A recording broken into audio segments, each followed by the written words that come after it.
ಜಗತ್ತನ್ನು ಬೆಳಗಲು ಸೂರ್ಯ ಬೇಕು, ಬದುಕನ್ನು ಬೆಳಗಲು ಪುಸ್ತಕ ಬೇಕು. ಮೈ ಮೇಲೆ ಹರಕು ಬಟ್ಟೆ ಇದ್ದರೂ ಚಿಂತೆ ಇಲ್ಲ, ಕೈಯಲ್ಲಿ ಒಂದು ಪುಸ್ತಕವಿರಲಿ. ಸಂಯುಕ್ತ ಕರ್ನಾಟಕ ಡಿಜಿಟಲ್ನ ಇವತ್ತಿನ ಸಂದರ್ಶನಕ್ಕೆ ಸ್ವಾಗತ ಸರ್. ಸಂಯುಕ್ತ ಕರ್ನಾಟಕ ಡಿಜಿಟಲ್ನ ವಿಶೇಷ ಸಂದರ್ಶನಕ್ಕೆ ಸ್ವಾಗತ ಸರ್. ಮೇಡಮ್, ನಿಮಗೂ ಕೂಡ ಸ್ವಾಗತ. ಮೇಡಮ್, ನಾನು ಈಗ 2 ಸಾಲುಗಳನ್ನ ಹೇಳಿದೆ. ಒಂದು ರವೀಂದ್ರನಾಥ ಠಾಕೂರ್ ಅವ್ರದ್ದು, ಇನ್ನೊಂದು ಬಂಕಿಮಚಂದ್ರ ಚಟರ್ಜಿ ಅವ್ರದ್ದು. ಬಹಳ ಚೆನ್ನಾಗಿದೆ. ಜಗತ್ತನ್ನ ಬೆಳಗಲು ಸೂರ್ಯ ಬೇಕು, ಬದುಕನ್ನ ಬೆಳಗಲು ಪುಸ್ತಕ ಬೇಕು. ಇದು ರವೀಂದ್ರನಾಥ ಠಾಕೂರ್ ಅವರ ಸಾಲು. ಆಮೇಲೆ ಬಂಕಿಮಚಂದ್ರ ಚಟರ್ಜಿ ಅವರು ಹೇಳ್ತಾರೆ, ಮೈ ಮೇಲೆ ಹರಕು ಬಟ್ಟೆ ಇದ್ದರೂ ಚಿಂತೆ ಇಲ್ಲ, ಕೈಯಲ್ಲಿ ಒಂದು ಪುಸ್ತಕ ಇರಲಿ. ಸೊ ಅಂಕಿತ ಪುಸ್ತಕ ಪ್ರಕಾಶನದ ನಿಜವಾದ ಸಾರಥಿಗಳು ನೀವು ಇಲ್ಲಿದ್ದೀರಿ ನಮ್ಮ ಜೊತೆ. ಸೊ ನೀವು ಕನ್ನಡ ಸಾರಸ್ವತ ಲೋಕದ ಪ್ರಮುಖ ಪಬ್ಲಿಷರ್ಸ್ಗಳಲ್ಲಿ ನೀವು ಕೂಡ ಒಬ್ಬರಾಗಿದ್ದೀರಿ. ಪಬ್ಲಿಕೇಶನ್ ಈ ಕ್ಷೇತ್ರಕ್ಕೆ ಕಾಲಿರಿಸೋಕ್ಕೆ ಸರ್ ಪ್ರೇರಣೆ ಏನು ಸರ್ ನಿಮ್ಮದು? ಒಂದು ಪ್ರೇರಣೆ, ನಾನು ಬೇರೆ ಬೇರೆ ಫೀಲ್ಡಲ್ಲಿ ಕೆಲಸ ಮಾಡ್ತಾ ಇದ್ದವನು. ಕನ್ನಡ ಯೂನಿವರ್ಸಿಟಿಯಲ್ಲಿ ಅಸಿಸ್ಟೆಂಟ್ ಡೈರೆಕ್ಟರಾಗಿ ಕೆಲಸ ಮಾಡ್ತಾಯಿದ್ದೆ. ಆಮೇಲೆ ಅದೇನೋ ಬೇರೆ ಬೇರೆ ಕಾರಣಗಳಿಂದಾಗಿ ಆ ಕೆಲಸನ ನಾನು ಬಿಟ್ಟು ಬೆಂಗಳೂರಿಗೆ ವಾಪಸ್ ಬಂದಾಗ ನಾನು ಅಷ್ಟರಲ್ಲಿ PhD ಮಾಡ್ತಾಯಿದ್ದೆ. PhD ಇನ್ನೇನು ಕೊನೆ ಹಂತದಲ್ಲಿತ್ತು, PhD ಎಲ್ಲ ಆಗೋಗ್ಬಿಟ್ಟಿತ್ತು. ಸಾಕಷ್ಟು ಅದರ ಬಗ್ಗೆ ರಿಸರ್ಚ್ ಮಾಡಿದ್ದೆ. ಆ ರಿಸರ್ಚ್ ಮಾಡಿದ ಒಂದಷ್ಟು ಪ್ರಬಂಧ ಸ್ವರೂಪದಲ್ಲಿ ಬರೆದಿಟ್ಟಿದ್ದೆ. ನಾನು ಹಂಪಿ ಯೂನಿವರ್ಸಿಟಿಗೆ ಹೋಗಿದ್ದರಿಂದಾಗಿ ನನ್ನ PhD ಡಿಸ್ಕಂಟಿನ್ಯೂ ಆಗೋಯ್ತು. ಹಾಗಾಗಿ ಆವಾಗ ಶ್ರೀನಿವಾಸರಾಜು ಅಂತ ನಮ್ಮ ಮೇಷ್ಟ್ರೊಬ್ಬರು ಇದ್ದರು. ಅವರು ಸಜೆಸ್ಟ್ ಮಾಡಿದರು, ನಿಮ್ಮ ಲೇಖನಗಳು ತುಂಬ ಚೆನ್ನಾಗಿದೆ, ಅದನ್ನು ಒಂದು ಪುಸ್ತಕ ರೂಪದಲ್ಲಿ ಪ್ರಕಟಿಸಿ ಅಂತ. ಆವಾಗ ನಾನು ಯಾರೋ ಒಬ್ಬ ಅದೆಲ್ಲ ಕಲೆಕ್ಟ್ ಮಾಡಿ ಒಬ್ಬ ಪ್ರಸಿದ್ಧ ಪ್ರಕಾಶಕರ ಹತ್ರ ಹೋಗಿ ಈ ಪುಸ್ತಕನ ಮಾಡಿ ಅಂತ ಕೇಳಿದೆ ಅವ್ರಿಗೆ ಅದು ಏನು ಅಂತ ಗೊತ್ತಾಗಲಿಲ್ಲ. ಅದು ರಂಗಭೂಮಿಗೆ ಸಂಬಂಧಪಟ್ಟ ಲೇಖನಗಳಾಗಿದ್ವು. ಅವರು ಎಷ್ಟು ಪ್ರಸಿದ್ಧ ಪ್ರಕಾಶಕರು ಅಂತಂದರೆ ಅವ್ರಿಗೆ ಅದು ಅರ್ಥವೇ ಆಗಲಿಲ್ಲ. ಈ ಕಥೆಗಳನ್ನ ನಾವು ಪಬ್ಲಿಷ್ ಮಾಡಲ್ಲ ಅಂತ ಹೇಳಿದರು. ಅದು ಕಥೆಗಳೆಲ್ಲ ಲೇಖನಗಳು ರಂಗಭೂಮಿಗೆ ಸಂಬಂಧಪಟ್ಟಿದ್ದು ಅನ್ನೋದು ಅವ್ರಿಗೆ ಅರ್ಥ ಆಗಿರಲಿಲ್ಲ. ಸದ್ಯ ಇಂಥ ಪ್ರಕಾಶಕರ ಹತ್ರ ನಾನು ಹೋಗದೇ ಇರೋದೇ ಒಳ್ಳೆಯದು ಅಂತ ನಾನು ವಾಪಸ್ ತೊಗೊಂಡು ಬಂದು ಶ್ರೀನಿವಾಸರಾಜು ಅವ್ರಿಗೆ ಹೇಳಿದೆ, ಹೀಗಾಯಿತು ಇದು. ಹೌದಾ, ಆಗ ನೀವೇ ಪಬ್ಲಿಷ್ ಮಾಡಿ, ಹೇಗೋ ಬಿಡುವಾಗ ಬೇರೆ ಇದ್ದೀರಿ ಈಗ ಅಂತ ಹೇಳಿದರು. ಕೆಲಸ ಬೇರೆ ಇರಲಿಲ್ಲ ನನಗೇನು. TN ಸೀತಾರಾಮ್ ಅವ್ರ ಹತ್ರ ಒಂದಷ್ಟು ದಿವಸ ಕೆಲಸ ಮಾಡ್ತಾಯಿದ್ದೆ. ಅವರು ಕೂಡ TV ಎಲ್ಲ ಬಿಟ್ಟುಬಿಟ್ಟು TV ಮಾಧ್ಯಮದಲ್ಲಿ ಕೆಲಸ ಮಾಡ್ತಾಯಿದ್ದೆ ಸುಮಾರು 1 ವರ್ಷ. ಅವರು TV ಬಿಟ್ಟುಬಿಟ್ಟು ಎಲೆಕ್ಷನ್ ನಿಂತ್ಕೊಂಡ್ಬಿಟ್ರು ಹೋಗಿ ಗೌರಿಬಿದನೂರಲ್ಲಿ. ಸೊ ಹಾಗಾಗಿ ನನಗೆ ಬೇರೆ ಕೆಲಸಗಳು ಇರಲಿಲ್ಲ. ಇದನ್ನು ಪಬ್ಲಿಷ್ ಮಾಡಿ ಅಂತ ಹೇಳಿದರು. ನಾನು ಪಬ್ಲಿಷ್ ಮಾಡೋದು ಅಂತ ತೀರ್ಮಾನ ಮಾಡಿ, ಆವಾಗ ನಮಗೆ ಡಾಕ್ಟರ್ ವಿಜಯ ಅವರು ಇದ್ದಾರೆ, ಅವ್ರದ್ದೊಂದು ಪ್ರಿಂಟಿಂಗ್ ಪ್ರೆಸ್ ಇತ್ತು, ಇಳ ಮುದ್ರಣ ಅಂತ ಹೇಳಿ ಅವ್ರದ್ದೊಂದು ಪ್ರೆಸ್ ಇತ್ತು. ನಾನು ಮುದ್ರಣ ಮಾಡಿಕೊಡ್ತೀನಿ, ನೀವು ಮಾಡಿ. ಅವರು ರಂಗಭೂಮಿಯಲ್ಲಿ ಸಾಕಷ್ಟು ಕೆಲಸ ಮಾಡಿದವರು. ಸೊ ರಂಗಭೂಮಿ ಲೇಖನಗಳಾದ್ದರಿಂದ ಮಾಡೋಣ, ನಮ್ಮ ಪ್ರೆಸ್ಸಲ್ಲೇ ಮಾಡಿಸೋಣ ಅಂತ ಹೇಳಿ. ಸೊ ಅವರು ನಮಗೆ ಅದನ್ನು ಮೊದಲ ಬಾರಿಗೆ ಅವರು ಪ್ರಿಂಟಿಂಗ್ ಪ್ರೆಸ್ಸಲ್ಲಿ ನಮ್ಮ ಪುಸ್ತಕನ ಅವರು ನಾವು ಮಾಡಿದ್ವಿ. ಅದರ ಜೊತೆಗೆ ಇನ್ನೂ ಒಂದು ಪುಸ್ತಕನ ನಮ್ಮ ಸ್ನೇಹಿತರದು ಒಂದು ಮಾಡಿದ್ವಿ. ಒಟ್ಟು 2 ಪುಸ್ತಕಗಳನ್ನ ನಾವು ಪ್ರಾರಂಭ ಮಾಡಿದ್ವಿ. ಬಟ್ ಆವಾಗ ನಮಗೇನು ಪಬ್ಲಿಕೇಶನ್ ಮಾಡಬೇಕು ಮುಂದುವರಿಬೇಕು ಅನ್ನೋ ಯಾವ ಉದ್ದೇಶವೂ ಇರಲಿಲ್ಲ. ಇದಕ್ಕೆ ಪೂರಕವಾಗಿ ಹಿನ್ನೆಲೆಯಾಗಿ ಇನ್ನೊಂದೆರಡು ಮಾತು ಸೇರಿಸ್ಬೋದಿಲ್ಲ. ಪ್ರಕಾಶ್ ಮನೆಯಲ್ಲಿ ಅವರ ತಂದೆ ಅಂದರೆ ನಮ್ಮ ಮಾವನವರು ಒಂದೊಳ್ಳೆ ವಿದ್ವಾಂಸರಾಗಿದ್ದವರು. ತನ್ನ ಅಣ್ಣ ಕೂಡ ಜರ್ನಲಿಸ್ಟ್ ಆದವರು. ಹೀಗಾಗಿ ಅವ್ರ ಮನೆಯಲ್ಲಿ ಒಂದು ಒಳ್ಳೆಯ ವ್ಯಾಸಂಗದ ಓದಿನ ಒಂದು ವಾತಾವರಣ ಇತ್ತು. ನಮ್ಮ ಅಣ್ಣ ಸಂಯುಕ್ತ ಕರ್ನಾಟಕದಲ್ಲೇ ಕೆಲಸ ಮಾಡಿದ್ದು. ಇನ್ನು ಹತ್ತಿರದ ವಿಷಯ ಹೇಳೋದಾದರೆ, ಆಮೇಲೆ ಪ್ರಕಾಶ್ NJF ಅಲ್ಲಿ ಕೆಲಸ ಮಾಡಿದವ್ರು ಮೊದಲಿಗೆ. ಅಲ್ಲಿ ಹೌಸ್ ಜರ್ನಲ್ನ ಎಡಿಟ್ ಮಾಡ್ತಾ ಇದ್ದಾರೆ. ಆಮೇಲೆ ಕನ್ನಡ ಯೂನಿವರ್ಸಿಟಿ ಹೋದಾಗ್ಲೂ ಅವರು ಪ್ರಸಾರಾಂಗದ ನಿರ್ದೇಶನದ ಕೆಲಸ ಮಾಡಿದ್ದು. ಹೀಗಾಗಿ ಒಂದು ಮುದ್ರಣದ ಮತ್ತು ಪುಸ್ತಕ ಪ್ರಕಾಶನದ ಹಿನ್ನೆಲೆ ಅವರಿಗೆ ಇತ್ತು ಮೊದಲಿಗೆನೆ ಅಂತ.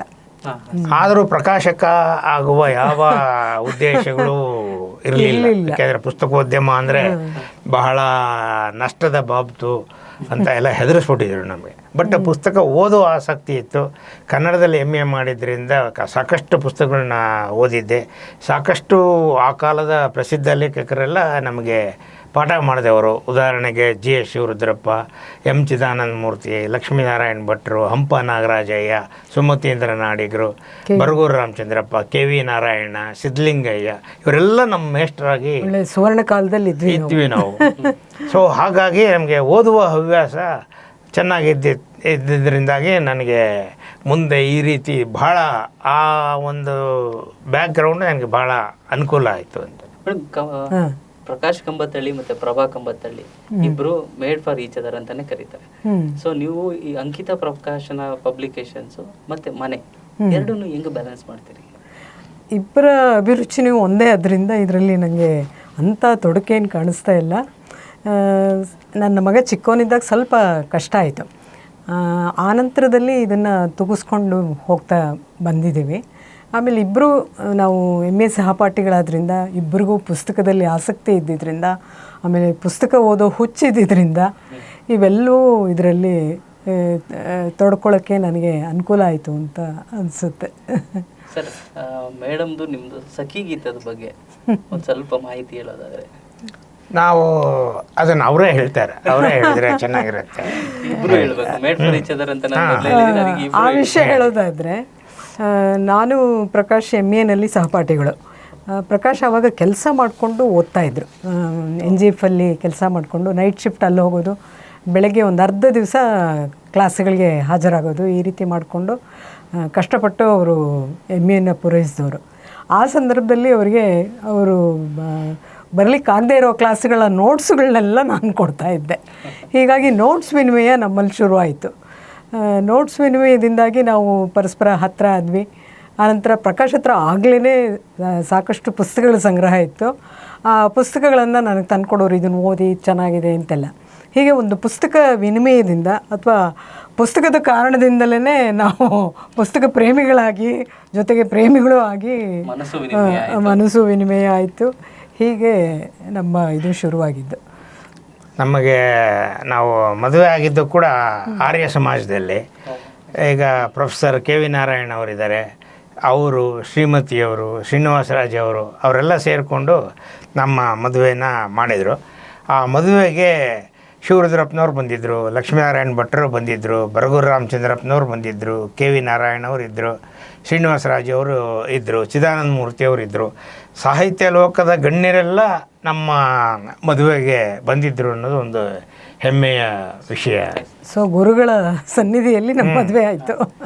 ಸರ್, ಕಂಬತ್ತಳ್ಳಿ ಅನ್ನೋ ದಾವಣಗೆರೆ ಹಳ್ಳಿಯಿಂದ ಬಂದಂಥ ಒಬ್ಬ ಹುಡುಗ ಪ್ರಕಾಶ್ ಸಂತೋಷ್ ಥಿಯೇಟ್ರ್ ಮುಂದೆ, ಮೆಜೆಸ್ಟಿಕ್ ಸಂತೋಷ್ ಥಿಯೇಟ್ರ್ ಮುಂದೆ ಬರ್ತಾರೆ.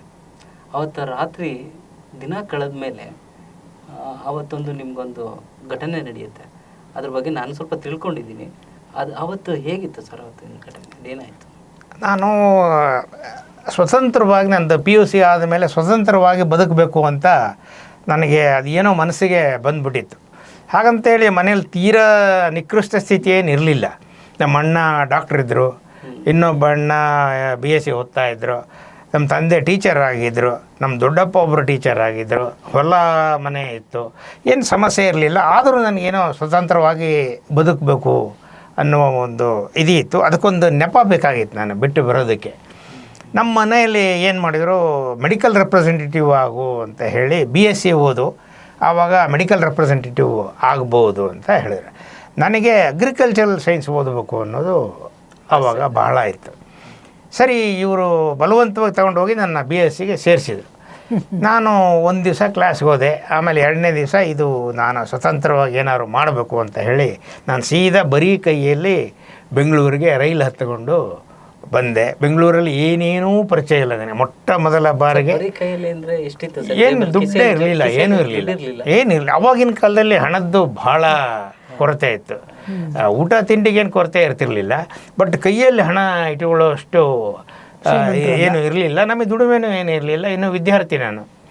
ಹಾಗಾಗಿ ಬರೀ ಕೈಯಲ್ಲಿ ಬಂದವರಿಗೆ ನನಗೆ ಏನೋ ಒಂದು ಭ್ರಮೆ ಇತ್ತು ಅವಾಗ. ಏನೋ ಆಗ್ಬಿಡುತ್ತೆ, ಹೇಗೋ ನಡೆಯುತ್ತೆ, ಬೇಕಾದಷ್ಟು ಕಾದಂಬರಿಗಳೆಲ್ಲ ಅನಾಕೃದು, ತರಾಸುದು ಇಂಥವ್ರದ್ದೆಲ್ಲ ಓದಿದಾಗ ಎಲ್ಲ ಈ ಥರ ಓಡಿ ಬಂದವ್ರದ್ದು ಬಹಳ ಕಥೆಗಳು ಹೇಳ್ತಾರೆ ಅವರು. ಬಾಂಬೆಗೆ ಹೋಗಿ ಹಂಗಾದ, ಸಿನಿಮಾ ನಟ ಆದ, ಪ್ರಸಿದ್ಧ ಇವನಾದ, ಹಂಗಾದ ಹಿಂಗಾದ. ನಾನು ಹೆಂಗೋ ಒಂದು ಆಗ್ತೀನಿ, ಬಹಳ ಪ್ರಸಿದ್ಧ ಇವನು ಆಗ್ತೀನಿ. ಆಗಿದೆ ಅಲ್ಲ ಹೀಗಾಗಿ ಆಗ ಸಂತೋಷ್ ಥಿಯೇಟರ್ ಮುಂದೆ ನಿಂತಾಗ ನನ್ನ ಬದುಕು ಬಂದು ಎಲ್ಲೋ ತಿರ್ಕೊಂಡು ಬಂದೆ. ರಾತ್ರಿ ಆಯಿತು. ಅವಾಗ ಎಲ್ಲಿ ಹೋಗ್ಬೇಕು ಅಂತ ಗೊತ್ತಿಲ್ಲ. ಬಂದು ಅಲ್ಲಿ ಸಂತೋಷ್ ಥಿಯೇಟ್ರ್ ಮುಂದೆ ಆರ್ಯಭವನ್ ಅಂತ ಅವಾಗಿತ್ತು, ಈಗಿಲ್ಲ ಅಲ್ಲಿ. ಅದರ ಮುಂದೆ ಒಂದು ಬಸ್ ಸ್ಟಾಪ್ ಇತ್ತು, ಅದು ಈಗಿಲ್ಲ. ಬಸ್ ಸ್ಟಾಪನ್ನು ಕಟ್ಟಿದ್ರಲ್ಲಿ ಅದು ಗಾಂಧಿ ಬಜಾರ್ಗೆ ಹೋಗುವ ಬಸ್ಸುಗಳು ನಿಲ್ತಾ ಇದ್ದ ಜಾಗ. ನನಗದು ಗೊತ್ತಿಲ್ಲ ಯಾವ ಗಾಂಧಿ ಬಜಾರು ಏನಂತ. ಅಲ್ಲೇ ಹೋಗಿ ರಾತ್ರಿ ಮಲ್ಕೊಳ್ತಾ ಇದ್ದೆ. ಒಂದು ದಿವಸ ಆಯಿತು, 2 ದಿವಸ ಆಯಿತು. ಬೆಳಗ್ಗೆ ಎಲ್ಲ ಊರು ಸುತ್ತೋದು, ಸಾಯಂಕಾಲ ಬಂದು ಅಲ್ಲಿ ಮಲಗೋದು. ಏನೂ ಇದೇ ಇಲ್ಲ, ಎಂಥ ಊಟ ತಿಂಡಿ ಏನೂ ಇಲ್ಲ. ಆಮೇಲೆ 2ನೇ ದಿವಸ ಅದು ಆಯಿತು. ಅಲ್ಲ, ಅಷ್ಟೊತ್ತಿಗೆ ಆಮೇಲೆ ಅವನು 3ನೇ ದಿವಸ ಬಂದಿದ್ದು. ಅದಕ್ಕೆ ಮುಂಚೆ ನನಗೆ ಅನ್ನಿಸ್ತೆ, ಈ ಬೆಂಗಳೂರಲ್ಲಿ ಏನೂ ಪರಿಚಯ ಇಲ್ಲದೆ, ಗೊತ್ತಿಲ್ಲದೆ, ಕೆಲಸ ಇಲ್ಲದೆ, ಹಸಿವು ಅನ್ನೋದನ್ನು ನೀವು ಆ ವಯಸ್ಸಿನಲ್ಲಿ ನೋಡಬೇಕು ಹೇಗಿರುತ್ತೆ ಅಂತ. ಹೊಟ್ಟೆ ಸುಡೋದು ಒಂಥರ ಹಸಿವು ಅಂದರೆ ಹೊಟ್ಟೆಯಲ್ಲಿ ಬರ್ನಿಂಗ್ ಅಂತಾರಲ್ಲ ಹಾಗೆ, ಅಷ್ಟು ಇದಾಗ್ತಾಯಿತ್ತು. ಆಮೇಲೆ ಇಲ್ಲಿ ಬದುಕೋಕ್ಕಾಗಲ್ಲ, ಸುಯಿಸೈಡ್ ಮಾಡ್ಕೊಂಬಿಡೋದು ಅಂತ ನಾನು ತೀರ್ಮಾನ ಮಾಡಿಬಿಟ್ಟೆ. ಇನ್ನೇನು ಮಾಡೋದು, 3 ದಿವಸ ಆಯಿತು, ಹೊಟ್ಟೆಗೆ ಏನೂ ಇಲ್ಲ, ಕೆಲಸ ಇಲ್ಲ, ಯಾರೂ ಕೆಲಸ ಕೊಡೋರು ಇಲ್ಲ ಅಂತ. ಆಮೇಲೆ ಮೆಜೆಸ್ಟಿಕ್ಕಲ್ಲಿ ಶಾಂತಲಾ ಸಿಲ್ಕ್ ಹೌಸ್ ಅಂತ ಇದೆ. ಆ ಸಾಲು ಪೂರ್ತಿ ಬಸ್ಸುಗಳು ನಿಲ್ತಾಯಿದ್ವು. ಈಗ ಸಿಟಿ ಬಸ್ ಸ್ಟ್ಯಾಂಡ್ ಏನಿದೆ ಅದು ಇರಲಿಲ್ಲ ಆವಾಗ. ಬಸ್ಗಳೆಲ್ಲ ಇಲ್ಲಿ 73, 71 ಆವಾಗ ಅಲ್ಲಿ ಬಸ್ಸುಗಳು ನಿಲ್ತಾಯಿದ್ವು.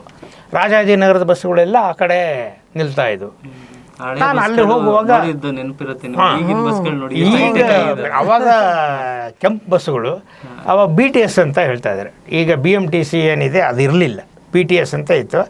ಆವಾಗ ಅಲ್ಲಿ ಆ ರೋಡಲ್ಲಿ ಹಿಂಗೆ ಓಡಾಡ್ತಿರುವಾಗ ಅಂದ್ಕೊಂಡೆ, ಈ ಹೆಂಗೋ ಬಸ್ಸುಗಳು ಬರ್ತವೆ, ಬಸ್ಸು ಸ್ಪೀಡಾಗಿ ಬರ್ತಾ ಇರುವಾಗ ಅಡ್ಡ ಹೋಗ್ಬಿಟ್ರೆ ಹೆಂಗೂ ನಾನು ಸಿಕ್ಕಾಕ್ಕೊಂಡು ಸತ್ತೋಗ್ಬಿಡ್ತೀನಿ.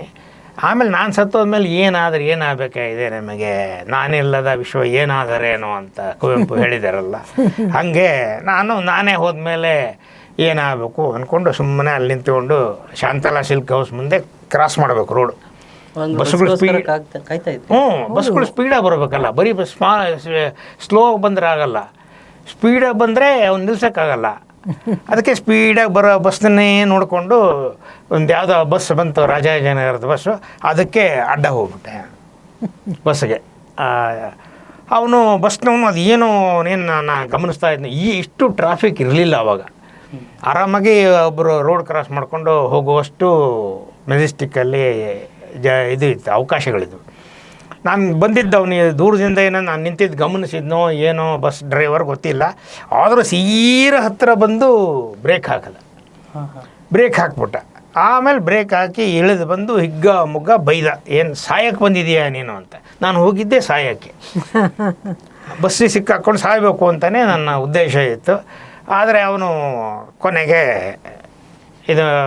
ಚೆನ್ನಾಗಿ ಬೈದು ಅವನ ಪಾಡಿಗೆ ಅವನು ಇದು ಮಾಡ್ಕೊಂಡು ಹೋದ. ನನ್ನನ್ನು ಆಚೆ ತಳ್ಳಿ ಹೋಗಾಚೆಗೆ ಅಂತ ಹೇಳಿ ಎಲ್ಲ ಹೋದ. ಆಮೇಲೆ ನಾನು ಬಹುಶಃ ಇನ್ನೂ ನಾನು ಸಾಯೋ ಕಾಲ ಬಂದಿಲ್ಲ ಅಂತ ಮತ್ತೆ ಯಥಾ ಪ್ರಕಾರ ನಮ್ಮದು ಸೈಟ್, ನಮ್ಮದು ಮನೆ ಇತ್ತಲ್ಲ ಫುಟ್ಪಾತಲ್ಲಿ, ಆ ಫುಟ್ಪಾತ್ಗೆ ರಿಜಿಸ್ಟರ್ ಇನ್ನೂ ಮಾಡಿಕೊಟ್ಟಿರಲಿಲ್ಲ. ಆದರೂ ಅಂದ್ಕೊಂಬಿಟ್ಟಿದ್ದೀವಿ ನಮ್ಮದೇ ಅಂತ, ಟೆಂಪ್ರರಿ ರಿಜಿಸ್ಟ್ರೇಷನ್. ಸರಿ, ಅಲ್ಲಿ ಹೋಗಿ ಮತ್ತೆ ಮಲ್ಕೊಂಡು ಇನ್ನೇನು ಅಷ್ಟೊತ್ತಿಗೆ ಮತ್ತೆ ಒಂದು ರೌಂಡು ಎಲ್ಲ ಬಂದು ಸಿಟಿ ಮಾರ್ಕೆಟ್ಗೆ ಬಂದೆ. ಸಿಟಿ ಮಾರ್ಕೆಟಲ್ಲಿ ಒಂದು ಕಟ್ಟೆ ಬಂದಿತ್ತು, ಒಂದು ದೊಡ್ಡ ಕಟ್ಟೆ ಇತ್ತು ಆವಾಗ, ಈಗೇನಿದೆಯೋ ಇಲ್ವೋ ಗೊತ್ತಿಲ್ಲ. ಅಲ್ಲಿ ಕೂತ್ಕೊಂಡಿದ್ದೆ. ಆವಾಗ ನನಗನ್ನಿಸ್ತು, ಇನ್ನೇನು ಮಾಡೋಕ್ಕಾಗಲ್ಲ ಈ ಬೆಂಗಳೂರಲ್ಲಿ, ಯಾರೂ ಪರಿಚಯ ಇಲ್ಲ. ಒಂದೇ 3 ದಿವಸ ಓಡಾಡಿದರೆ ಒಂದು ಪರಿಚಿತ ಮುಖ ಕಾಣಲಿಲ್ಲ, ಒಬ್ಬರು ನನಗೆ ಊಟಕ್ಕೆ ಹಾಕಲಿಲ್ಲ, ತಿಂಡಿ ಕೊಡಲಿಲ್ಲ, ಏನೂ ಮಾಡಲಿಲ್ಲ. ಯಾರಿಗೂ ಗೊತ್ತಾಗಲ್ಲ, ಭಿಕ್ಷೆ ಬೇಡ್ಬಿಡೋದು ಅಂತ ತೀರ್ಮಾನ ಮಾಡಿದೆ. ಕಟ್ಟೆ ಮೇಲೆ ಕೂತ್ಕೊಂಡು ಲೆಕ್ಕ ಹಾಕ್ತಾಯಿದ್ದೆ, ಯಾವ ರೀತಿ ಭಿಕ್ಷೆ ಬೇಡೋದು. ಅದೇ ಭಿಕ್ಷೆ ಬೇಡೋದು ಅಷ್ಟು ಸಲೀಸ ಅಲ್ಲ ಅನ್ನೋದು ನನಗೆ ಆವಾಗಲೇ ಗೊತ್ತಾಗಿತ್ತು. ನೋಡೋರ್ಗೆ ಅನ್ಸುತ್ತೆ ಏನು ಸಲೀಸ ಬಂದು ಅಮ್ಮ ತಾಯಿ ಅಂತಾರೆ, ಆದರೆ ನಮ್ಮ ಕೈಲಿ ಅದು ಸಾಧ್ಯವೇ ಇಲ್ಲ. ಕಟ್ಟೆ ಮೇಲೆ ಕೂತ್ಕೊಂಡು ಎಲ್ಲ ಲೆಕ್ಕ ಹಾಕ್ತಾಯಿದ್ದೆ. ಹಿಂಗೆ ಕೇಳೋದು, ಅವ್ರು ಬಂದಾಗ ನಾನು ಊರಿಂದ ಬಂದಿದ್ದೀನಿ, ಆ ಥರ ದುಡ್ಡಿಲ್ಲ ಕೊಡಿ ಅಂತ ಕೇಳೋದು, ಅಥವಾ ಇನ್ನೊಬ್ರು ಯಾರೋ ತಾಲೀಮು ಮಾಡ್ದಂಗೆ ಮಾಡ್ದಂಗೆ ಹಿಂಗೆ ನಾನು ಇಲ್ಲೇ ಕೂತ್ಕೊಂಡು ಪ್ಲ್ಯಾನ್ ಮಾಡ್ತಾ ಇದ್ದೆ ಯಾವ ರೀತಿ ಕೇಳೋದು, ಮಹಿಳೆಯರಾದರೆ ಅವ್ರ ಹತ್ರ ಹೋಗಿ ಹೆಂಗೆ ಭಿಕ್ಷೆ ಬಿಡೋದು ಅಂತ ಏನೇನೋ ಟ್ರೈ ಮಾಡಿದರೂ ಕೊನೆಗೂ ಮನಸ್ಸಿನಲ್ಲಿ ಸಾಧ್ಯ ಆಗಲೇ ಇಲ್ಲ. ಅಲ್ಲಿ ನಾನು ಕೂತ್ಕೊಂಡು ಮಧ್ಯಾಹ್ನ 3 ಗಂಟೆಯಿಂದ 7 ಗಂಟೆವರೆಗೂ ಇದೇ ಯೋಚನೆ ಮಾಡ್ಕೊಂಡು ಕೂತ್ಕೊಂಡು ಅಲ್ಲಿ ಪಕ್ಕದಲ್ಲಿ ಒಬ್ಬ ಹಲಸಿನ ತೊಳೆ ಮಾರ್ತಾಯಿದ್ದೆ. ಅವನು ಮಧ್ಯಾಹ್ನದಿಂದ ನೋಡ್ತಾನೆ ಇದ್ದ. ನಾನೇನು ಎದ್ದು ಹೋಗಲಿಲ್ಲ, ಅಲ್ಲೇ ಕೂತ್ಕೊಂಡು ನಂದಿದು ಪ್ಲ್ಯಾನ್ ಒಂದೇನೋ ಈಗ ದೊಡ್ಡ ದೊಡ್ಡ ಪ್ಲ್ಯಾನ್ಗಳು ಮಾಡ್ತಾರಲ್ಲ ಹಾಗೆ ಭಿಕ್ಷೆ ಬೇಡುವ ಪ್ಲ್ಯಾನನ್ನು ರೂಪಿಸ್ತಾ ಇದ್ದೆ ನಾನು ಮನಸ್ಸಿನಲ್ಲೇ. ಬ್ಲೂ ಪ್ರಿಂಟ್ ರೆಡಿ ಮಾಡ್ತಾ ಇದ್ದೆ. ಅದು ಸಕ್ಸಸ್ ಆಗಲಿಲ್ಲ. ಅವನು ಸಾಯಂಕಾಲ 7 ಗಂಟೆ ಆಯಿತು. ಅವನು ಹೋಗೋ ಟೈಮ್ಗೆ ಒಂದು 5-6 ತೊಳೆ ಉಳಿದಿತ್ತು. ಸುಮ್ಮನೆ ಕೂತ್ಕೊಂಡಿದೆಯಲ್ಲಪ್ಪ ತಗೋ ಅಂತ ಹೇಳಿ ನನಗೆ ಅದು ಕೊಟ್ಟು ಹೋದ. ಅದನ್ನು ತಿಂದೆ. ಅದು ಹೇಗಿತ್ತು ಅಂತಂದರೆ ಅಷ್ಟು ಮೃಷ್ಟಾನ್ನ ಭೋಜನ ನನ್ನ ಜೀವನದಲ್ಲಿ ಎಷ್ಟೇ ದುಡಿದ್ರೂ ನನಗೆ ಎಲ್ಲೆಲ್ಲೂ ಸಿಕ್ಕಿಲ್ಲ. ಆ 3 ದಿವಸದಲ್ಲಿ ಮೊದಲನೇ ಒಂದು ಹೊಟ್ಟೆಗೆ ಹೋಗಿದ್ದು ಅನ್ನೋದು ಮೊದಲನೇದೇ. ನೀರೊಂದು ಬಿಟ್ಟು ಇನ್ನೇನೂ ಇರಲಿಲ್ಲ. ಅದನ್ನು ಸಮೃದ್ಧವಾಗಿ ಒಂದು 5-6 ತೊಳೆನ ತಿಂದುಬಿಟ್ಟು ಮೃಷ್ಟಾನ್ನ ಭೋಜನ ಥರ ತಿಂದು ಮತ್ತೆ ಅದ ಪ್ರಕಾರ ನಮ್ಮ ಸೈಟ್ಗೆ ಬಂದು ಅಲ್ಲೇ ಮಲ್ಕೊಂಡ್ರೆ ಮಧ್ಯರಾತ್ರಿ ಸುಮಾರು ಒಂದು 12-1 ಗಂಟೆ ಇರಬೇಕು. ಯಾವನೊಬ್ಬ ಬಂದು ಮೈ ಮೇಲೆ ನೀರು ಸುರಿದ್ಬಿಟ್ಟು, ಒಂದು ಬಕೆಟ್ ನೀರು, ತಣ್ಣೀರು. ಏನು ಅಂದರೆ ಅದು ಅವನ ಜಾಗ ಅಂತೆ ಮಲ್ಕೊಳ್ಳೋದು. ಅದು ಸೋಫಾ ಇರುತ್ತೆ, ಕಲ್ಲಿನ ಸೋಫಾ ಹಾಕಿದ್ರು ಬಸ್ ಸ್ಟಾಪಲ್ಲಿ. ಅಲ್ಲಿ ಮಲ್ಕೊಂಡಿದ್ದು ನನ್ನ ಪಾಡಿ ನಾನು. ಅವನು ಹೇಳ್ದ, ಯಾವನು ಏನು ಬಂದು ಮಲ್ಕೊಂಡ್ರೆ ಅದು ನಾನು ನಿನ್ನೇನು ನನ್ನ ಜಾಗ ಅದು. ಅವನು ಆಟೋದವನು ರಾತ್ರಿ 12 ಗಂಟೆಗೆ ಬಂದು ಅಲ್ಲಿ ಮಲ್ಕೊಂಡು ಮತ್ತೆ ಬೆಳಗ್ಗೆ ಎದ್ದು ಆಟೋ ತೊಗೊಂಡು ಹೋಗೋದು. 12 ಗಂಟೆವರೆಗೂ ಆಟೋ ಓಡಿಸಿ ಇದು ಅಂತ ಅವನು. ಆಮೇಲೆ ನಾನು ನೀರು ಹಾಕಿದ್ ನನ್ನ ಕೈಯಲ್ಲಿ ನಾನು ಇನ್ನೇನು ಮಾಡೋಕ್ಕೆ ಸಾಧ್ಯ. ನಾನು ಚಳಿಯಲ್ಲಿ ನಡ್ಕೊಂಡು ಸುಮ್ಮನೆ ಅಲ್ಲಿ ಕೂತ್ಕೊಂಡೆ. ಅವನ ಪಾಡಿಗೆ ಅವನು ಮಲ್ಕೊಂಡೆ. ಮತ್ತು ಬೆಳಗ್ಗೆ ಎದ್ದ ಅವನು. ಬೆಳಗ್ಗೆವರೆಗೂ ನಾನು ಸುಮ್ಮನೆ ಕೂತ್ಕೊಂಡು ಕೂತ್ಕೊಂಡಿದ್ದೆ ಚಳಿಯಲ್ಲಿ. ಕೇಳ್ದ ಅವನು, ಏನು ಬೆಳಗ್ಗೆ ಎದ್ಬಿಟ್ಟು ಇಲ್ಲೇ ಕೂತ್ಕೊಂಡಿದ್ದೀಯಾ, ಏನು ನಿಂದು ಸಮಾಚಾರ, ಎಲ್ಲಿ ಮನೆಗೆ ಹೋಗಲ್ವಾ, ಯಾಕೆ ಇಲ್ಲಿ ಬಂದು ಕೂತಿದ್ದೀಯಾ ಅಂತ.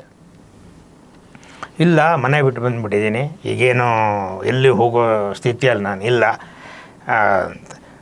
ಒಂದು ಕೆಲಸ ಮಾಡು, ನಾನು ನಿಮ್ಮ ಊರಿಗೆ ಹೋಗೋ ಚಾರ್ಜ್ ಕೊಟ್ಬಿಡ್ತೀನಿ, ಯಾವ್ದಾರ ಬಸ್ಸಲ್ಲಿ ಹೋಗ್ಬಿಡು, ಬೆಂಗಳೂರಲ್ಲಿ ಹಂಗೆಲ್ಲ ಮನೆಗೇನೆ ಇಲ್ಲದೆ ಇರೋಕ್ಕಾಗಲ್ಲ ಅಂತ ಅವನು ಹೇಳ್ದ. ಇಲ್ಲ, ಅತಿಕ್ರಮಣ ಆಗಿ ನೀವು ಅಕ್ರಮ ಮಾಡಿದ್ರಿ, ಅದಕ್ಕೆ ಅವನು ಹಂಗೆ ಮಾಡ್ತೀನಿ. ಪಾಪ ಅವನು ಸಜ್ಜನ ಅಂತಂದರೆ ಅಷ್ಟರ ಮಟ್ಟಿಗೆ ಅವನು ಕೆಲವರಿಗೆ ಒಂದು ಸಣ್ಣ ಪುಟ್ಟ ಹೆಲ್ಪ್ ಮಾಡುವ ಇದೂ ಇರುತ್ತೆ.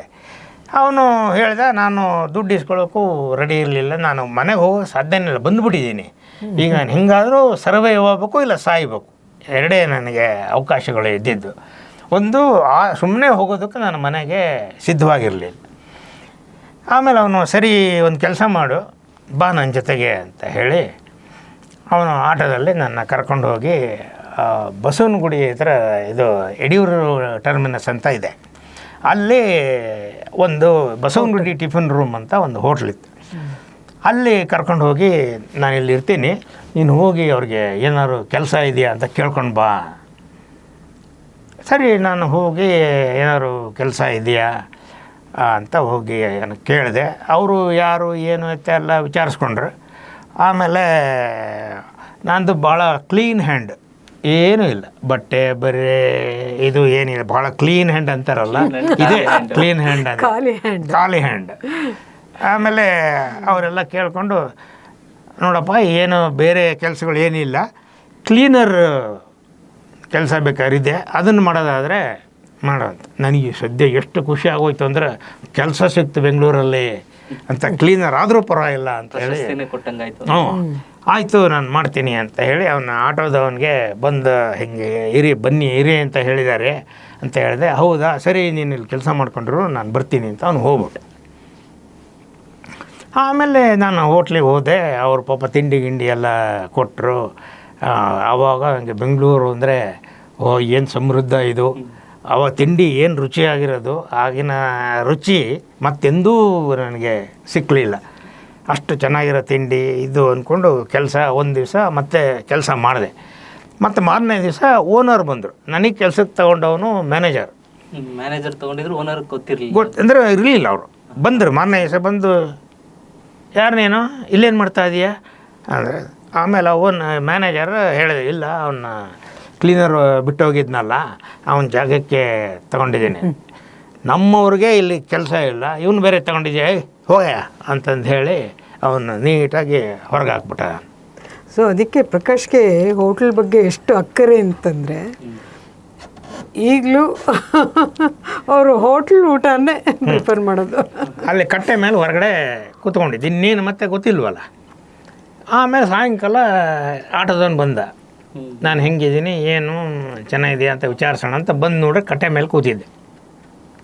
ಯಾಕೆ ಕೂತಿದೀಯಾ ನೋಡಿ ಸರ್ ಕಾಳಜಿ, ನಿಜವಾದ ಆಪತ್ತು ಬಂದು ಕಾಳಜಿ ಅಂತ ಬಂದು ಏನೋ ಒಟ್ಟು ಪಾಪ ವಿಚಾರಿಸ್ಕೊಂಡು ಬಂದ. ಆ ಕಡೆ ಬಂದಿದ್ನೋ ಏನೋ ಬಂದು, ಅಥವಾ ನಿನ್ನೆ ಬಿಟ್ಟು ಹೋಗಿದ್ನಲ್ಲ ಏನಾಯ್ತು ಇವನಿಗೆ ಅಂತಾನೋ ಏನೋ. ಜಗತ್ತಿನಲ್ಲಿ ಒಳ್ಳೆಯ ಮನುಷ್ಯರು ಇದ್ದಾರೆ ಸರ್, ತೀರಾ ನಾವು ಅಂತೀವಲ್ಲ ಕೆಟ್ಟೋಗ್ಬಿಟ್ಟಿದೆ ಜಗತ್ತು, ಕೆಟ್ಟೋಗ್ಬಿಟ್ಟಿದೆ ಅಂತ. ಅಷ್ಟೊಂದು ಕೆಟ್ಟು ಹೋಗಿಲ್ಲ, ನಾವು ಅಂದ್ಕೊಳ್ತೀವಿ ಹಾಗಂತ. ಒಳ್ಳೆಯವ್ರಿಗೆ ಒಳ್ಳೆಯವರೇ ಸಿಗ್ತಾರೆ ಅಂತಾರೆ. ಅದೇನೋ ಗೊತ್ತಿಲ್ಲ, ಬಟ್ ನನಗಂತೂ ಆ ಥರ ಸಿಕ್ಕರು. ಆಮೇಲೆ ಅವನಿಗೆ ಹೇಳಿದೆ, ಹೀಗೆ ಹೊರಗಾಕ್ಬಿಟ್ಟಿದ್ದಾರೆ. ಹೌದಾ, ಸರಿ ಮತ್ತೆ ಹತ್ತು. ಸರಿ ಹತ್ತಿದ್ವಿ. ಮತ್ತೆ ಸೌತ್ ಎಂಡ್ ಸರ್ಕಲ್ ಮತ್ತೆ ಕರ್ಕೊಂಡು ಮತ್ತೆ ಸೌತ್ ಎಂಡ್ ಸರ್ಕಲ್ ದಾಟಿ ಎಡಗಡೆ ಬಂದರೆ ಅಲ್ಲಿ RV ಟೀಚರ್ಸ್ ಕಾಲೇಜ್ ಅಂತ ಇದೆ. ಅಲ್ಲಿ ರಾಘವೇಂದ್ರ ಕೆಫೆ ಅಂತ ಒಂದು ಹೋಟ್ಲಿತ್ತು. ಆ ಹೋಟ್ಲಿಗೆ ಕರ್ಕೊಂಡೋಗಿ, ಇಲ್ಲಿ ನಾನು ಅವಾಗ ಬರ್ತಿರ್ತೀನಿ, ಇದು ಓನರ್ ಒಳ್ಳೆಯವರಿದ್ದಂಗೆ ಇದ್ದಾರೆ, ನೀನು ಕೇಳು ಒಂದು ಸರಿ, ಏನಾರು ಕೆಲಸ ಇದ್ದರೆ ಕೇಳು ಅಂತ. ಆಮೇಲೆ ಅಲ್ಲಿ ಹೋಗಿ ಆ ಓನರ್ನ ಕೇಳಿದೆ, ಏನಾರು ಕೆಲಸ ಇದೆಯಾ ಅಂತ. ನಾನು ಅವಾಗ ಜಾಣ್ತನ ಒಂದು ಚೂರು ಬೆಂಗಳೂರು ಜಾಣ್ತನ ಬಂದ್ಬಿಟ್ಟಿತ್ತು ನನಗೆ. ಎಲ್ಲಿ ಕೆಲಸ ಮಾಡ್ತಾಯಿದ್ದೆ ಅಂತ. ಹಿಂಗೆ ಬಸವನಗುಡಿ ಟಿಫಿನ್ ರೂಮ್ಸಲ್ಲಿ ಕೆಲಸ ಮಾಡ್ತಾಯಿದ್ದೆ. ನಾನು ಮಾಡಿರೋದು ಒಂದು ದಿವಸ ಕೆಲಸ, ಅದು ಕ್ಲೀನರ್ ಕೆಲಸ. ನಾನು ಜಾಣ್ತನ ಬಂದ್ಬಿಟ್ಟಿತ್ತು. ಎಕ್ಸ್ಪೀರಿಯನ್ಸ್ ಎಲ್ಲಿ ಅಂದರೆ ಅಲ್ಲಿ ಬಸವನಗುಡಿ ಟಿಫಿನ್ ರೂಮಲ್ಲಿ ಅಂತ. ಸರಿ, ಹಂಗಾರೆ ಒಂದು ಕೆಲಸ ಮಾಡು, ಏನು ಓದ್ಗಿದ್ದಿದೆಯಾ ಅಂದರೆ, PUC ಓದಿದ್ದೀನಿ ಅಂತ. ಅವ್ರಿಗೆ ಹೊರಗಡೆ ಬೋರ್ಡ್ ಬರೆಯೋಕೆ ಒಬ್ಬ ಬೇಕಾಗಿತ್ತು. ಹಿಂದೆ ಎಲ್ಲ ಬೋರ್ಡ್ ಬರೆದು ಹಾಕೋರು. ಒಂದು ಬೋರ್ಡ್ ಬರೆದಿಟ್ಟು, ಈ ದಿನದ ವಿಶೇಷ ಬಿಸಿಬೇಳೆ ಬಾತ್, ಖಾರ ಬಾತ್, ಕೇಸರಿ ಬಾತ್ ಅಂತ ಹೇಳಿ ಬರೆದು ಹೊರಗಡೆ ಬೋರ್ಡ್ ಇಡೋರು. ಈಗೆಲ್ಲ ಅದು ಕಡಿಮೆ ಆಗಿದೆ. ಹಿಂದೆ ಅದೆಲ್ಲ ಬರೆದು ಇಡೋರು. ಅದಕ್ಕೊಬ್ಬ ಅವನವ್ರು ಬರೆಯೋನು ಬೇಕಾಗಿತ್ತು. ನಾನು ಓದಿದ್ದೀನಿ ಅಂದ ತಕ್ಷಣ, ಹೌದಾ ಸರಿ ಹಂಗಾರೆ ಬಾ ನೀನು ನಮ್ಮಲ್ಲಿ ಕೆಲಸಕ್ಕೆ, ನಿನ್ನ ಸಪ್ಲೈಯರ್ ಆಗಿ ತಗೊಳ್ತೀನಿ ಅಂತ. ಅಲ್ಲಿ ಒಂದೇ ದಿವಸಕ್ಕೆ ಪ್ರಮೋಷನ್ ಬೇರೆ ಆಗೋಯ್ತು. ಕ್ಲೀನರಿಂದ ಎಕ್ಸ್ಪೀರಿಯನ್ಸ್ ಸರ್ಟಿಫಿಕೇಟ್ ತಗೊಂಡ್ರಿ, ಪ್ರಮೋಷನ್ನು ಆಗೋಯ್ತು. ಸರಿ, ಪ್ರಮೋಷನ್ ತಗೊಂಡು ಅಲ್ಲಿ ಒಂದು ಸರಿ ಇದನ್ನೇ ಕರೆಯೋದು ಬೆಂಗಳೂರು ಜಾಣ್ಮೆ ಅಂತ. ಜಾಣ್ಮೆ.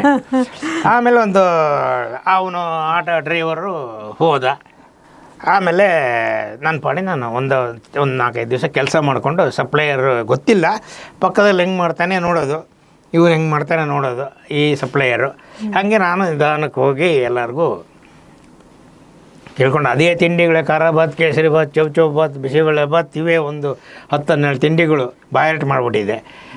ಎಲ್ಲ ಹಿಂಗೋ ಹೇಳ್ಕೊಂಡು ನಿಭಾಯಿಸ್ಕೊಂಡು ಅವ್ರು ಬರಿತಿದ್ನಲ್ಲ, ಓನರ್ಗೆ ಅದು ಖುಷಿ.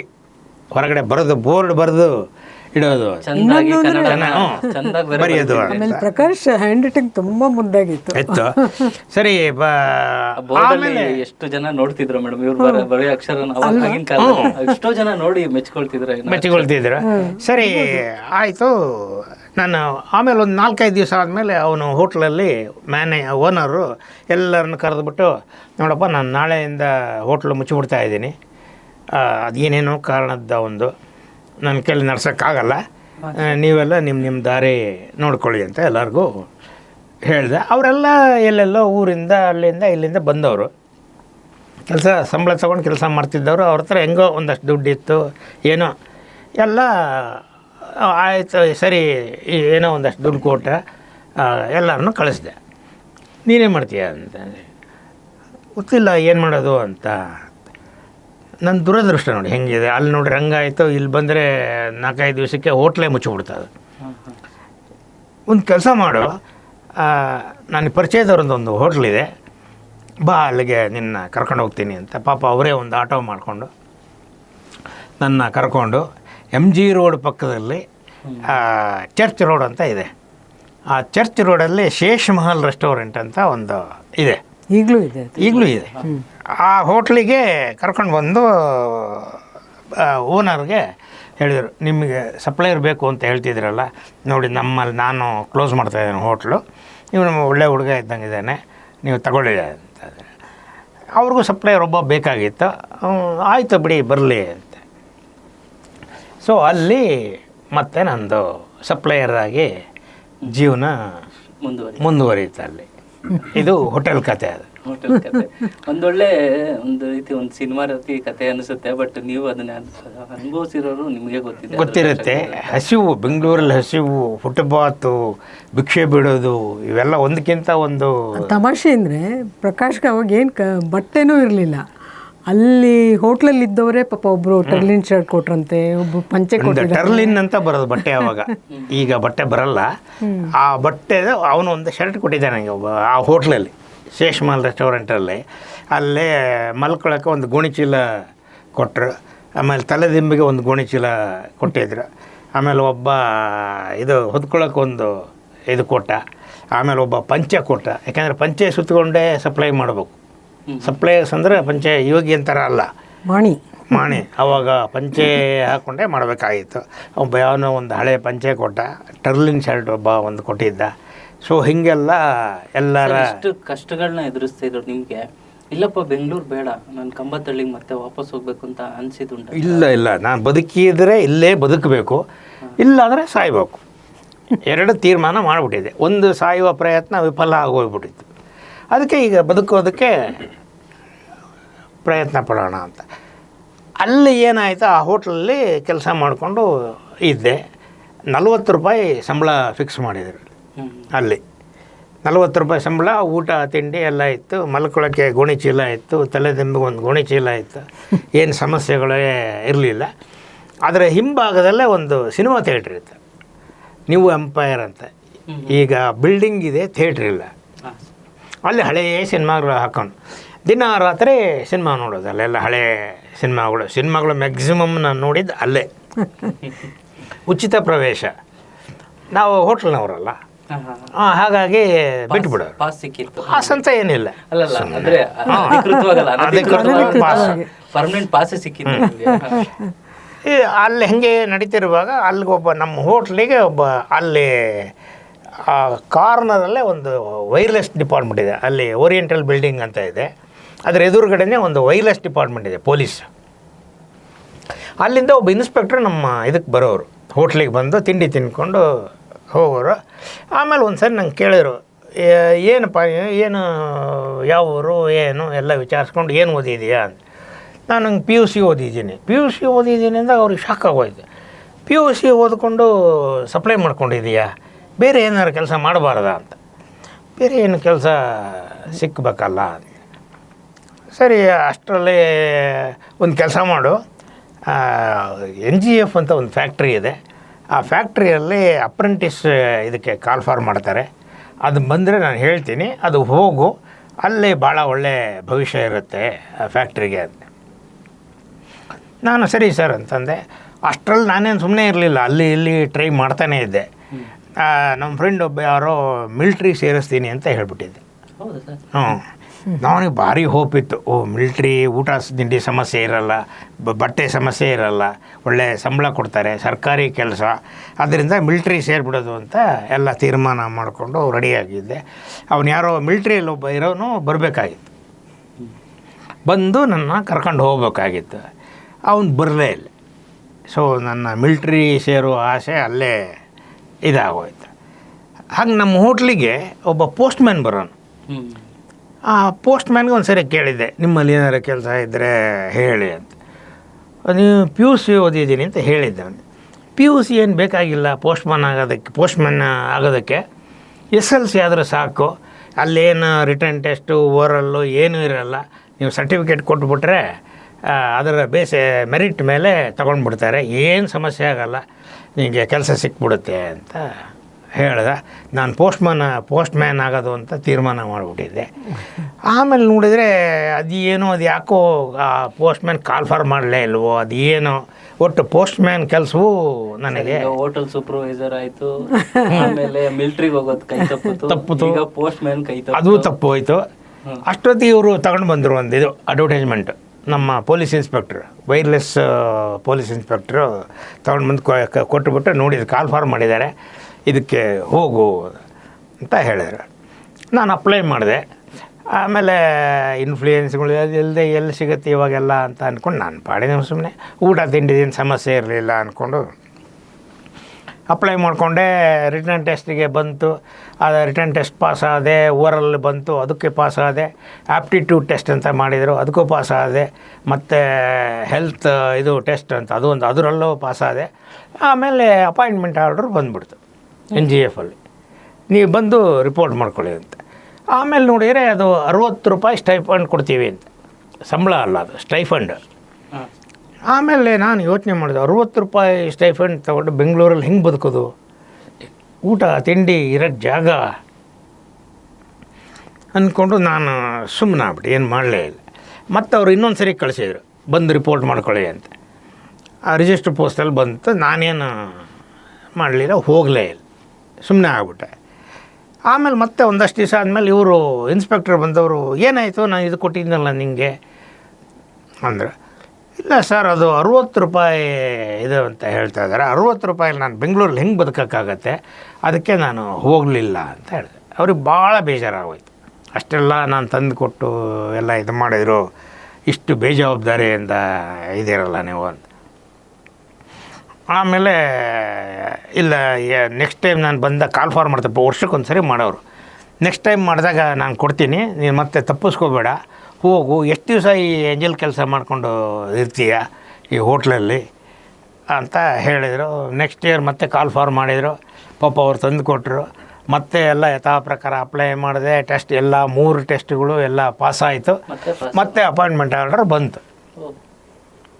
ಮತ್ತು ಯಥಾ ಪ್ರಕಾರ 60 ರೂಪಾಯಿ ಸಂಬಳ.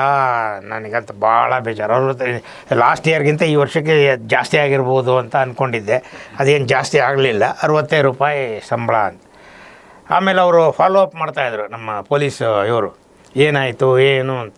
ನಾನು ಹೋಗಿದ್ದು ಬಂದಿದ್ದು ಎಲ್ಲ ಹೇಳ್ತಾ ಇದ್ದೆ. ಆಮೇಲೆ ಅವ್ರು ಹೇಳಿದರು, ನಿಂಗೆ ಏನಾದ್ರು ಹೆಲ್ಪ್ ಬೇಕಾದ್ರೆ ನಾನು ಮಾಡ್ತೀನಿ, ನೀನು ಹೋಗು ಅಂತ. ಅಷ್ಟೊತ್ತಿಗೆ ನಾನು ನಮ್ಮ ಹೋಟ್ಲಲ್ಲಿ ಕ್ಯಾಶಿಯರ್ ಆಗಿಬಿಟ್ಟಿದ್ದೆ, ಅದೇ ಹೋಟ್ಲಲ್ಲಿ ಪ್ರಮೋಷನ್ನು ಆಗಿತ್ತು. ಆಮೇಲೆ ಓನರ್ಗೆ ಹೇಳಿದೆ, ಹಿಂಗೆ ಹೋಗಬೇಕು, ನಾನು ಕೆಲಸ ಸಿಕ್ಕಿದೆ, ಹೋಗ್ತಾಯಿದ್ದೀನಿ ಅಂತ. ಅದಕ್ಕೆ ಓನರು ಒಂದು ಕೆಲಸ ಅದು ಹೆಂಗೆ ಇದು ಮಾಡ್ತೀನಿ, ಕ್ಯಾಶಿಯರು ನೀನು ಎಷ್ಟು ಕೊಡ್ತಾರಲ್ಲಿ ಅಂದೆ. 60 ರೂಪಾಯಿ. 60 ರೂಪಾಯಿ ನಾನೇ ಕೊಡ್ತೀನಿ, ಇಲ್ಲೇ ಇದ್ಬಿಡು ಅಂತ. ಆಮೇಲೆ ನನಗಾಗಲೇ ಒಂಥರ ಇನ್ನೂ ಮನಸ್ಸಿನಲ್ಲಿ ಖುಷಿ ಆಗೋಯ್ತು. 60 ರೂಪಾಯಿ ಇವರೇ ಕೊಡ್ಬೇಕಾರೆ ಅಲ್ಲಿ ಯಾಕೆ 60 ರೂಪಾಯಿಗೆ ಹೋಗ್ಬೇಕು ಅಂತ. ಆಮೇಲೆ ಇನ್ಸ್ಪೆಕ್ಟ್ರಿಗೆ ಹೇಳಿದೆ, ಅವೆಲ್ಲ ಬಿಟ್ಬಿಡು, ನಿನ್ನ ಭವಿಷ್ಯ ನೋಡ್ಕೋಬೇಕು, ಈಗಿಂದಲ್ಲ, ಅದಕ್ಕೆ ನೀನು ಸುಮ್ಮನೆ ಹೋಗು, ನಿನಗೆ ಸಹಾಯ ನಾನು ಮಾಡ್ತೀನಿ ಅಂತ. ಆಮೇಲೆ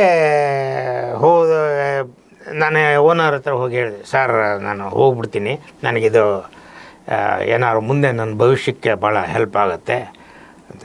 ಅವರು ಓನರು, ಹೌದೇನಪ್ಪ, ಸರಿ, ಹಾಗಾದ್ರೆ ಒಂದು ಕೆಲಸ ಮಾಡು, ನೀನು 60 ರೂಪಾಯಿನಲ್ಲಿ ಬದುಕೋಕ್ಕಾಗಲ್ಲ, ಅದಕ್ಕೆ ನೀನು ಅಲ್ಲಿ ಹೋಗಿ ರಿಪೋರ್ಟ್ ಮಾಡ್ಕೊ, ಕೆಲಸಕ್ಕೆ ಹೋಗು, ಆದರೆ ಸಾಯಂಕಾಲ ನಮ್ಮಲ್ಲೇ ಇರು, ನೀನು ಊಟ ತಿಂಡಿ ಇರೋಕ್ಕೆ ಜಾಗ ನಮ್ಮಲ್ಲೇ ಇದ್ದುಕೊಂಡು ಹೋಗು ಅಂತ ಹೇಳಿದೆ. ಸೊ ಹಾಗೆ ನಾನು NGFನ್ನು ಸೇರಿಕೊಂಡು ಇವರು ಇಲ್ಲೇ ಹೋಟ್ಲಲ್ಲೇ ಇದ್ದುಕೊಂಡು ಊಟ ತಿಂಡಿ ಅಲ್ಲಿ ಒಂದು 6 ತಿಂಗಳು ಈ ರೀತಿ ಟ್ರೈನಿಂಗ್ ಮಾಡಿದವ್ರಿಗೆ ಅವಾಗ ಆಸ್ಟ್ರೇಲಿಯಾ, ಜರ್ಮನಿ ಅಲ್ಲೆಲ್ಲ ಒಳ್ಳೆ ಅವಕಾಶ ಇತ್ತಂತೆ. ಹೀಗಾಗಿ ಅದನ್ನೆಲ್ಲ ನೀನು ಮಾಡಬೇಕು ಅಂತ ಪಾಪ ಪೊಲೀಸ್ ಇನ್ಸ್ಪೆಕ್ಟ್ರು ಒತ್ತಾಯ ಮಾಡಿದ್ದು. ಸರ್, ಆ ದಿನಗಳನ್ನ ನಾನು ಇಷ್ಟೊತ್ತು ನಿಮ್ಮ ಜೊತೆ ಡಿಸ್ಕಸ್ ಮಾಡೋದೀಗ ಸರ್, ನಮಗೆ ಅಲ್ಲಿ ಕೆಲವು ಮುಖ್ಯವಾದಂಥ ವ್ಯಕ್ತಿಗಳೊಂದು ಸುಮಾರು ಒಂದು 6-7 ಜನ ಸಿಗ್ತಾರೆ. ಒಬ್ಬ ಆಟೋ ಡ್ರೈವರು, ಹೋಟೆಲ್ ಅಲ್ಲಿ ಕೆಲಸ ಕೊಟ್ಟಂತ ಒಬ್ಬ ವ್ಯಕ್ತಿ, ಆಮೇಲೆ ಮಿಲಿಟರಿ ಕರ್ಕೊಂಡು ಹೋಗ್ತೀನಿ ಅಂತ ಬಂದ ಒಬ್ಬ ವ್ಯಕ್ತಿ, ಆಮೇಲೆ ಪೋಸ್ಟ್ ಮ್ಯಾನ್ ಕೆಲಸ ಕೊಡಿಸ್ತೀನಿ ಅಂತ ಬಂದ ವ್ಯಕ್ತಿ, ಆಮೇಲೆ ಈಗ ಕೊನೆಯಾಗಿ ಪೊಲೀಸ್ ಇನ್ಸ್ಪೆಕ್ಟರ್ ಒಬ್ರು. ಇವರೆಲ್ಲರಲ್ಲಿ ಸರ್ ನೀವು ಇಷ್ಟು ನೀವು ನೋಡಿರೋ ಆ ದಿನಗಳಲ್ಲಿ ಸರ್ ರ್ಯಾಂಕಿಂಗ್ ಕೊಡೋದಾದ್ರೆ ನಂಬರ್ 1 ರ್ಯಾಂಕಿಂಗ್ ಯಾರು ಕೊಡ್ತೀರಾ ಸರ್? ನಾನು ಯಾರಿಗೂ ಕೊಡಲ್ಲ. ಯಾಕೆಂದರೆ ಎಲ್ಲರೂ ಒಬ್ಬ ಆ ಆಟೋ ಡ್ರೈವರ್ ಅವತ್ತೇನಾದ್ರು ನನ್ನ ಕರ್ಕೊಂಡು ಹೋಗಿ ಕೆಲಸ ಕೊಡದೇ ಇದ್ದರೆ ನಾನು ಬಹುಶಃ ಮತ್ತೆ ಮನಸ್ಸು ಬದಲಾಯಿಸಿ ಇನ್ನೆಲ್ಲೋ ಸೂಸೈಡ್ ಮಾಡ್ಕೊಂಡ್ಬಿಡ್ತಾ ಇದ್ದೆ ಅನಿಸುತ್ತೆ. ಆಗ್ಬೋದು. ಆಮೇಲೆ ಹೋಟೆಲ್ ಓನರು ನನ್ನ ಬಹಳ ಹೆಚ್ಚು ಅಂತ ಒಂದು ರ್ಯಾಂಕಿಂಗ್ ಹಂಗೆ ಮಾಡೋಕ್ಕಾಗೋದೇ ಇಲ್ಲ. ಮುಖ್ಯ. ಯಾಕೆಂದರೆ ಇನ್ನು ಮುಂದೆ ನನಗೆ ಇಲ್ಲ ತಿಳಿದು ನೋಡಿದರೆ ಬದುಕು ಎನ್ನುವುದಿದು ಋಣದ ರತ್ನಗಣಿ ಅಂತ ಹೇಳ್ತಾರೆ. ಅದರಿಂದ ಎಲ್ಲರೂ ಅಷ್ಟು ಜನರ ಋಣ ಇದೆ, ಇವ್ರು ಹೆಚ್ಚು ಅವ್ರು ಕಡಿಮೆ ಅಂತಲ್ಲ.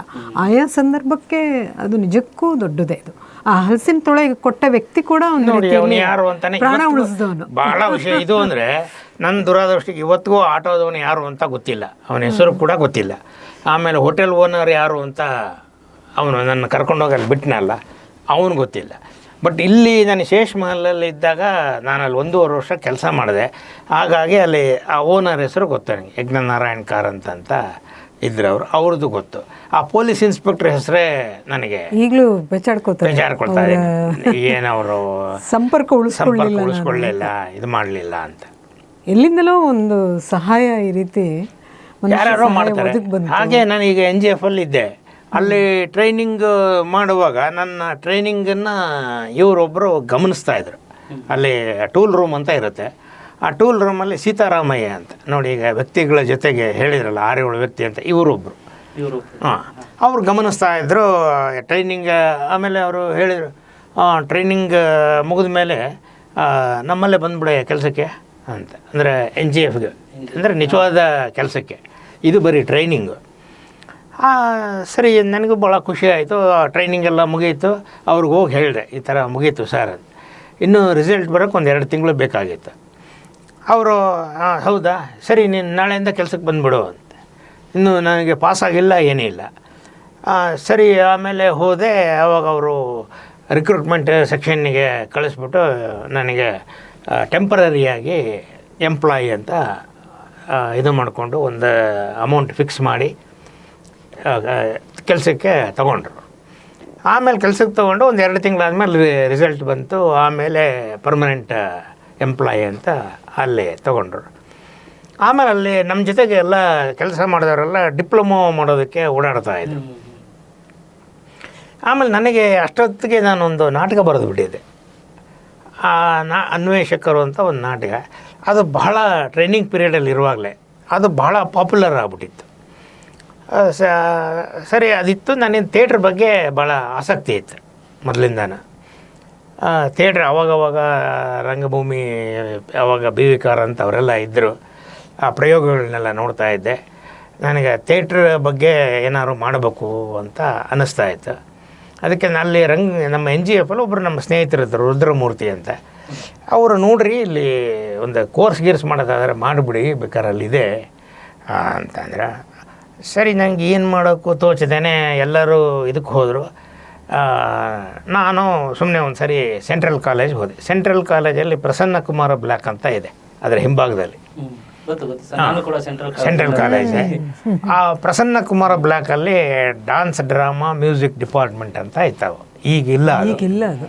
ಆಗ ಇತ್ತು ಕನಸೋದು. ಅಲ್ಲಿ ಇವರು ನಾಗಾಭರಣ, ಅಲ್ಲಿ ಸ್ಟೂಡೆಂಟ್ಸ್ ನಾಗಾಭರಣ, ಶ್ರೀನಿವಾಸ್ ಪ್ರಭು, ಮುಖ್ಯಮಂತ್ರಿ ಚಂದ್ರು, BV ರಾಜಾರಾಮ್, ಇಲ್ಲ ಅವರೆಲ್ಲ ಅಲ್ಲಿ ಸ್ಟೂಡೆಂಟ್ಸ್. ಸರಿ, ನಾನು ಅಲ್ಲಿ ಹೋಗಿ ನಾವು ಏನು ಮಾಡೋದು, ಹೆಂಗೆ ಕೇಳೋದು ಗೊತ್ತಿಲ್ಲ. ಸರಿ, ಸೆಪ್ಟೆಂಬರ್ ತಿಂಗಳಾಗ್ಬಿಟ್ಟಿದೆ. ಸುಮ್ಮನೆ ಹೋಗಿ ನೋಟಿಸ್ ಬೋರ್ಡ್ ನೋಡ್ತಾ ನಿಂತ್ಕೊಂಡಿದ್ದೆ. HK ರಂಗನಾಥ್ ಅಂತ ಅಲ್ಲಿ HOD ಅವರು ಹೊರಗಡೆ ಬಂದರಲ್ಲಿ ರೂಮಿಂದ ಬಂದೆ. ಕ್ಲಾಸ್ಗೆ ಹೋಗೋದು ಬಿಟ್ಟು ಏನು ನೋಡ್ಕೊಳ್ತೇನೆ ನಿಂತಿದೆಯಾ ಅಲ್ಲಿ ಅಂತ. ಅವ್ರು ನನ್ನ ಸ್ಟೂಡೆಂಟ್ ಅಂತ ತಿಳ್ಕೊಂಬಿಟ್ಟಿದ್ರು. ಆಮೇಲೆ ನಾನು ಸ್ಟೂಡೆಂಟ್ ಅಲ್ಲ ಸರ್, ಸುಮ್ಮನೆ ನೋಡ್ತಾ ಇದ್ದೆ. ಏನು ನೋಡ್ತಾ ಇದೆಯಾ ಇಲ್ಲಿ, ಯಾರು ನೀನು ಅಂತ. ಇಲ್ಲ, ನಾನು ಹಿಂಗೆ ಎಲ್ಲೋ ಕೆಲಸ ಮಾಡ್ತಾಯಿದ್ದೀನಿ, ಸುಮ್ಮನೆ ನೋಡ್ತಾ ಇದ್ದೆ ಅಂತ ಹೇಳಿ ನಾನು ಮತ್ತೆ ನಾನೊಂದು ನಾಟಕ ಬರೆದಿದ್ದೀನಿ ಅಂತಲೂ ಹೇಳ್ಬಿಟ್ಟೆ ಅವ್ರಿಗೆ. ನಾಟಕ ಬರೆದಿದ್ದೀನಿ ಅಂತ ಅವ್ರಿಗೆ ಒಂದು ಸ್ವಲ್ಪ ಆಸಕ್ತಿ ಹುಡ್ತವ್ರು. ಅವರು ಹೌದಾ, ಏನು ಬರೆದಿದೆಯಾ, ಏನು ಅಂತ ಎಲ್ಲ ಡೀಟೇಲ್ಸ್ ಕೇಳಿಕೊಂಡು, ನಿನಗೆ ಕಾಲೇಜಿಗೆ ಬರೋಕ್ಕೆ ಏನಾದ್ರು ಇಂಟ್ರೆಸ್ಟ್ ಇದೆಯಾ ಅಂದರೆ. ಹ್ಞೂ ಸರ್ ಅಂದೆ. ಹಂಗಾರೆ ನೀನು ಹೋಗಿ ಸೆಂಟ್ರಲ್ ಕಾಲೇಜಿಗೂ ನಮಗೂ ಮಧ್ಯೆ ರೋಡ್ ಇದೆ, ಪ್ಯಾಲೇಸ್ ರೋಡ್ ಅಂತ.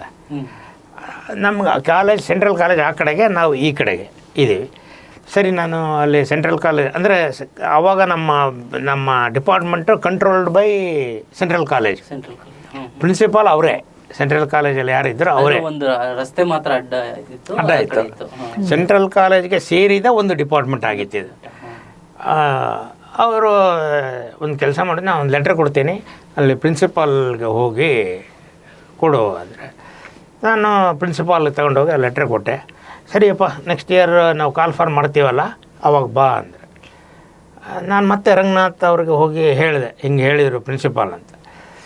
ಆಮೇಲೆ ಮತ್ತೆ ರಂಗನಾಥ್ ಫೋನ್ ಮಾಡಿ ಅವ್ರಿಗೆ ಹೇಳಿದರು, ಅವಾಗ ಹುಡುಗನಿಗೆ ಏನು ಇಂಟ್ರೆಸ್ಟ್ ಇದ್ದಂಗೆ ಇದೆ, ಇವಾಗಲೇ ಏನಾದ್ರು ಸೇರ್ಕೊಳ್ಳಿ, ನಾವು ಅಟೆಂಡೆನ್ಸ್ ಎಲ್ಲ ಹೆಂಗೋ ಮ್ಯಾನೇಜ್ ಮಾಡ್ತೀವಿ ಅಂತ ಹೇಳಿದರು. ಮತ್ತೆ ಕಳಿಸಿದ್ರು. ಆಗ ಆ ಕೋರ್ಸಿಗೆ ಬರೋರೇ ಕಡಿಮೆ ಇದ್ರು. ಸರಿ, ಮತ್ತೆ ಬಂದು ನಾನು ಹೇಳಿದೆ. ಅವರು ಬೈಕೊಂಡು ನಾನು ಏನು ಬಂದಿದೆಯಾ ನೀನು, ಸೆಪ್ಟೆಂಬರ್ ತಿಂಗಳಿದು, ನಮ್ಮದು ಜೂನ್ ಜುಲೈಯಲ್ಲಿ ಅಡ್ಮಿಷನ್ ಮುಗಿದೋಗಿರುತ್ತೆ, ಇವಾಗ ಹೆಂಗೆ ತೊಗೊಳಕ್ಕಾಗತ್ತೆ ನಿನ್ನ, ನಾಳೆ ಇದು ಹೆಂಗೆ ದಾಖಲೆಗಳಲ್ಲಿ ಹೆಂಗೆ ತೋರ್ಸೋಕ್ಕಾಗತ್ತೆ ನಿನ್ನ, ಇದು 4 ತಿಂಗಳು ಶುರುವಾಗೋಗ್ಬಿಟ್ಟಿದೆ ಅಂತ ಹೇಳಿ, ಕೊನೆಗೆ ಏನೋ ಮಾಡಿ ರಂಗನಾಥ್ ಹೇಳಿದ್ದಾರೆ, ನೋಡ್ರಿ ಇವನ್ನ ಸೇರಿಸ್ಕೊಳ್ರಿ ಅಂತ ಪಾಪ ಅವರು ಸೂಪ್ರಿಡೆಂಟ್ ಹೇಳಿದರು.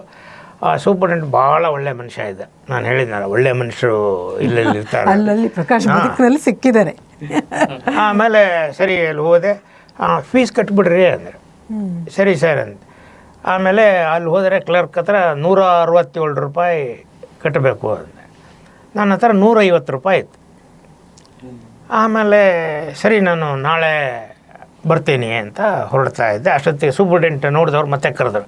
ನಾನು ಅಲ್ಲಿ ಇದು ಮಾಡಿ ಕಟ್ಟಿ ಅಂತ ಹೇಳಿದ್ನಲ್ಲ, ಮತ್ತೆ ಹೋಗ್ತಾ ಇದ್ದೀರಾ? ಇಲ್ಲ ಸರ್, ಅವರು 167 ರೂಪಾಯಿ ಹೇಳ್ತಾ ಇದ್ದಾರೆ, ನನ್ನ ಹತ್ರ 150 ರೂಪಾಯಿ ಇದೆ. ಹೌದಾ, ಸರಿ ಅಂತ ಹೇಳಿ ಅವರೇ ಜೇಬಿಂದ 17 ರೂಪಾಯಿ ತೆಗೆದು ಕೊಟ್ಟು, ಅಡ್ಮಿಟ್ ಆಗ್ಬಿಡು ನೀನು ಅಂತ ಹೇಳಿ. ಗೊತ್ತಿಲ್ಲದ ಹುಡುಗನಿಗೆ ಅವರು 16 ರೂಪಾಯಿ ಕೊಡುವಂಥ ಒಂದು ಔದಾರ್ಯ. 17 ರೂಪಾಯಿ ಅಂದರೆ ಆ ಕಾಲಕ್ಕೆ ಎಷ್ಟು ದೊಡ್ಡ ಅಮೌಂಟು ಸರ್.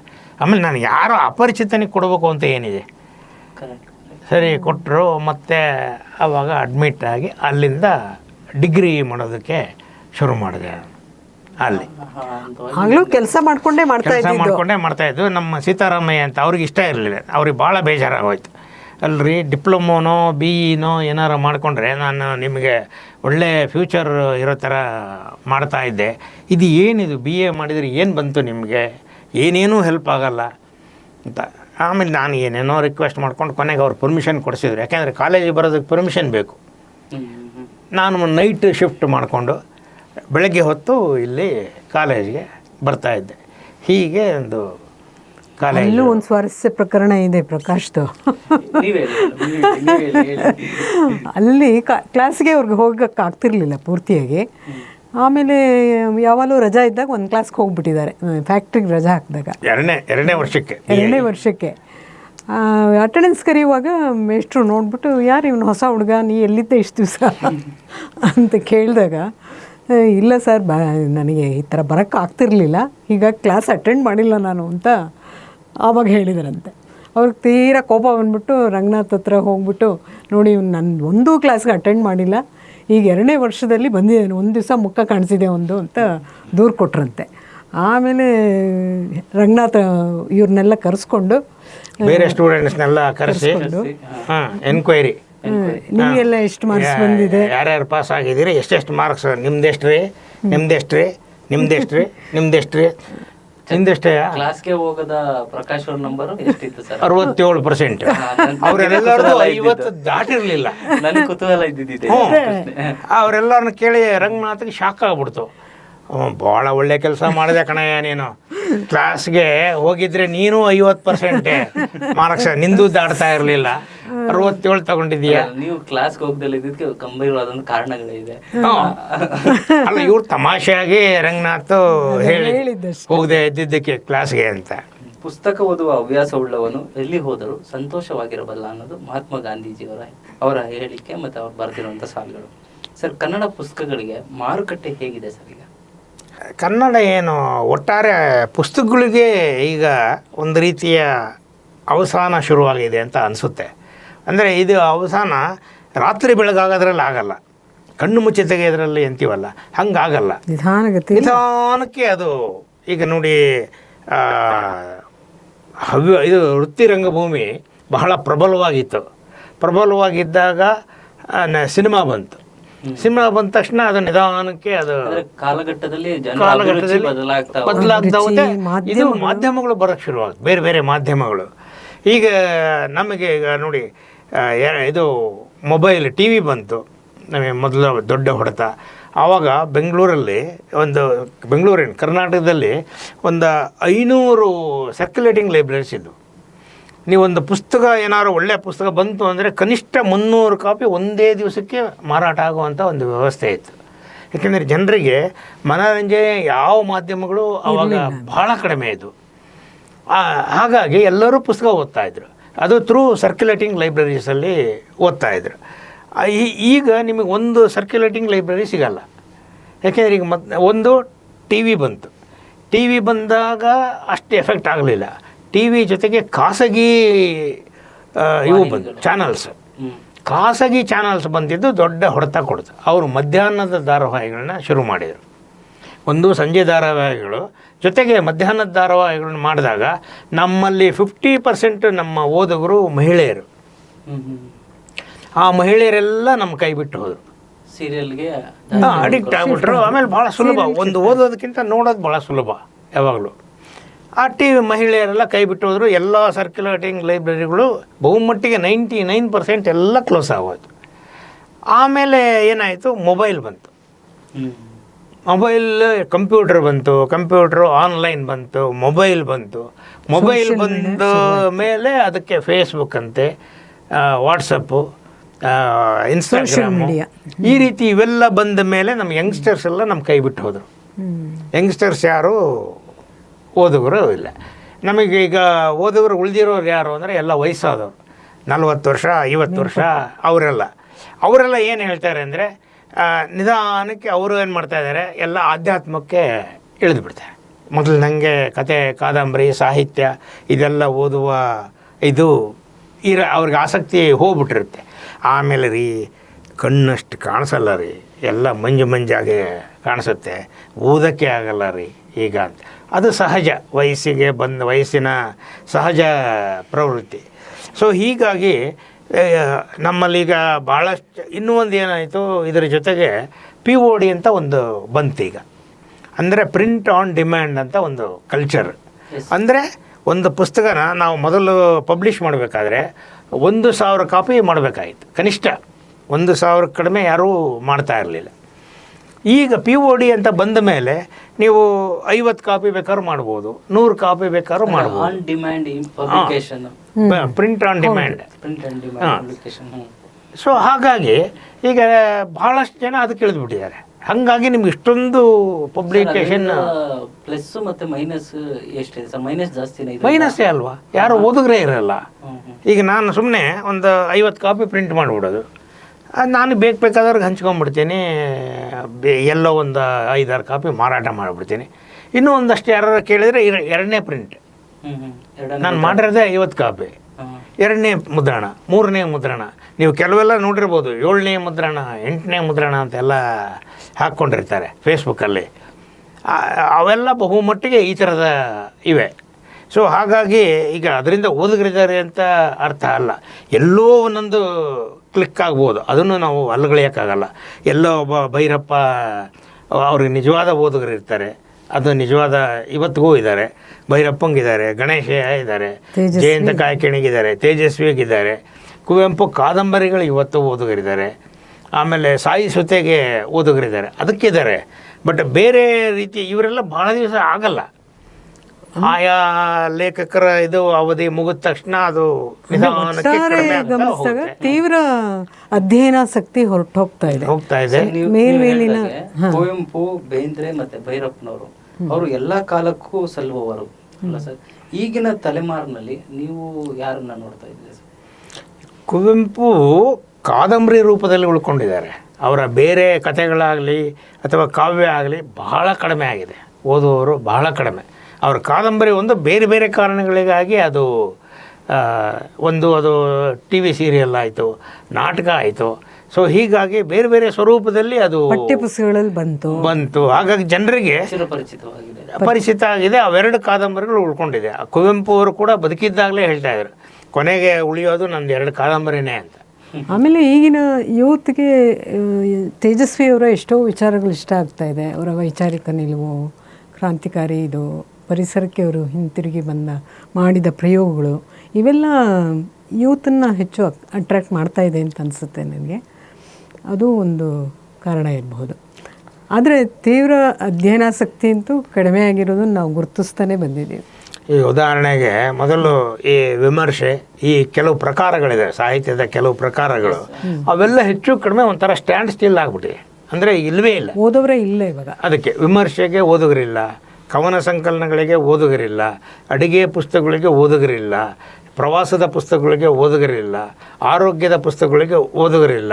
ಇವೆಲ್ಲದಕ್ಕೂ ಏನು ಕಾರಣ ಅಂದರೆ ಅಡುಗೆ, ಪ್ರವಾಸ, ಆರೋಗ್ಯ, ಇದಕ್ಕೆಲ್ಲ ಕಾರಣ ಯೂಟ್ಯೂಬ್, ಮೀಡಿಯಾದ ಈಗ ನನಗೆ ಏನಾದ್ರು ಬೇಕು ಅಂದರೆ, ಯಾವ್ದಾದ್ರು ಅಡುಗೆ ಬೇಕು ಅಂದರೆ ಅಲ್ಲಿ ಹಾಕಿರೋ ಟಣ್ ಅಂತ ಬರುತ್ತೆ, ಅದರಲ್ಲಿ ಎಲ್ಲ ವಿವರಿಸ್ತಾರೆ. ಅಲ್ಲೆಲ್ಲ ಸಿಗದಲ್ಲೇ ಇರುವಂತ ವಿಷಯನೇ ಇಲ್ಲ.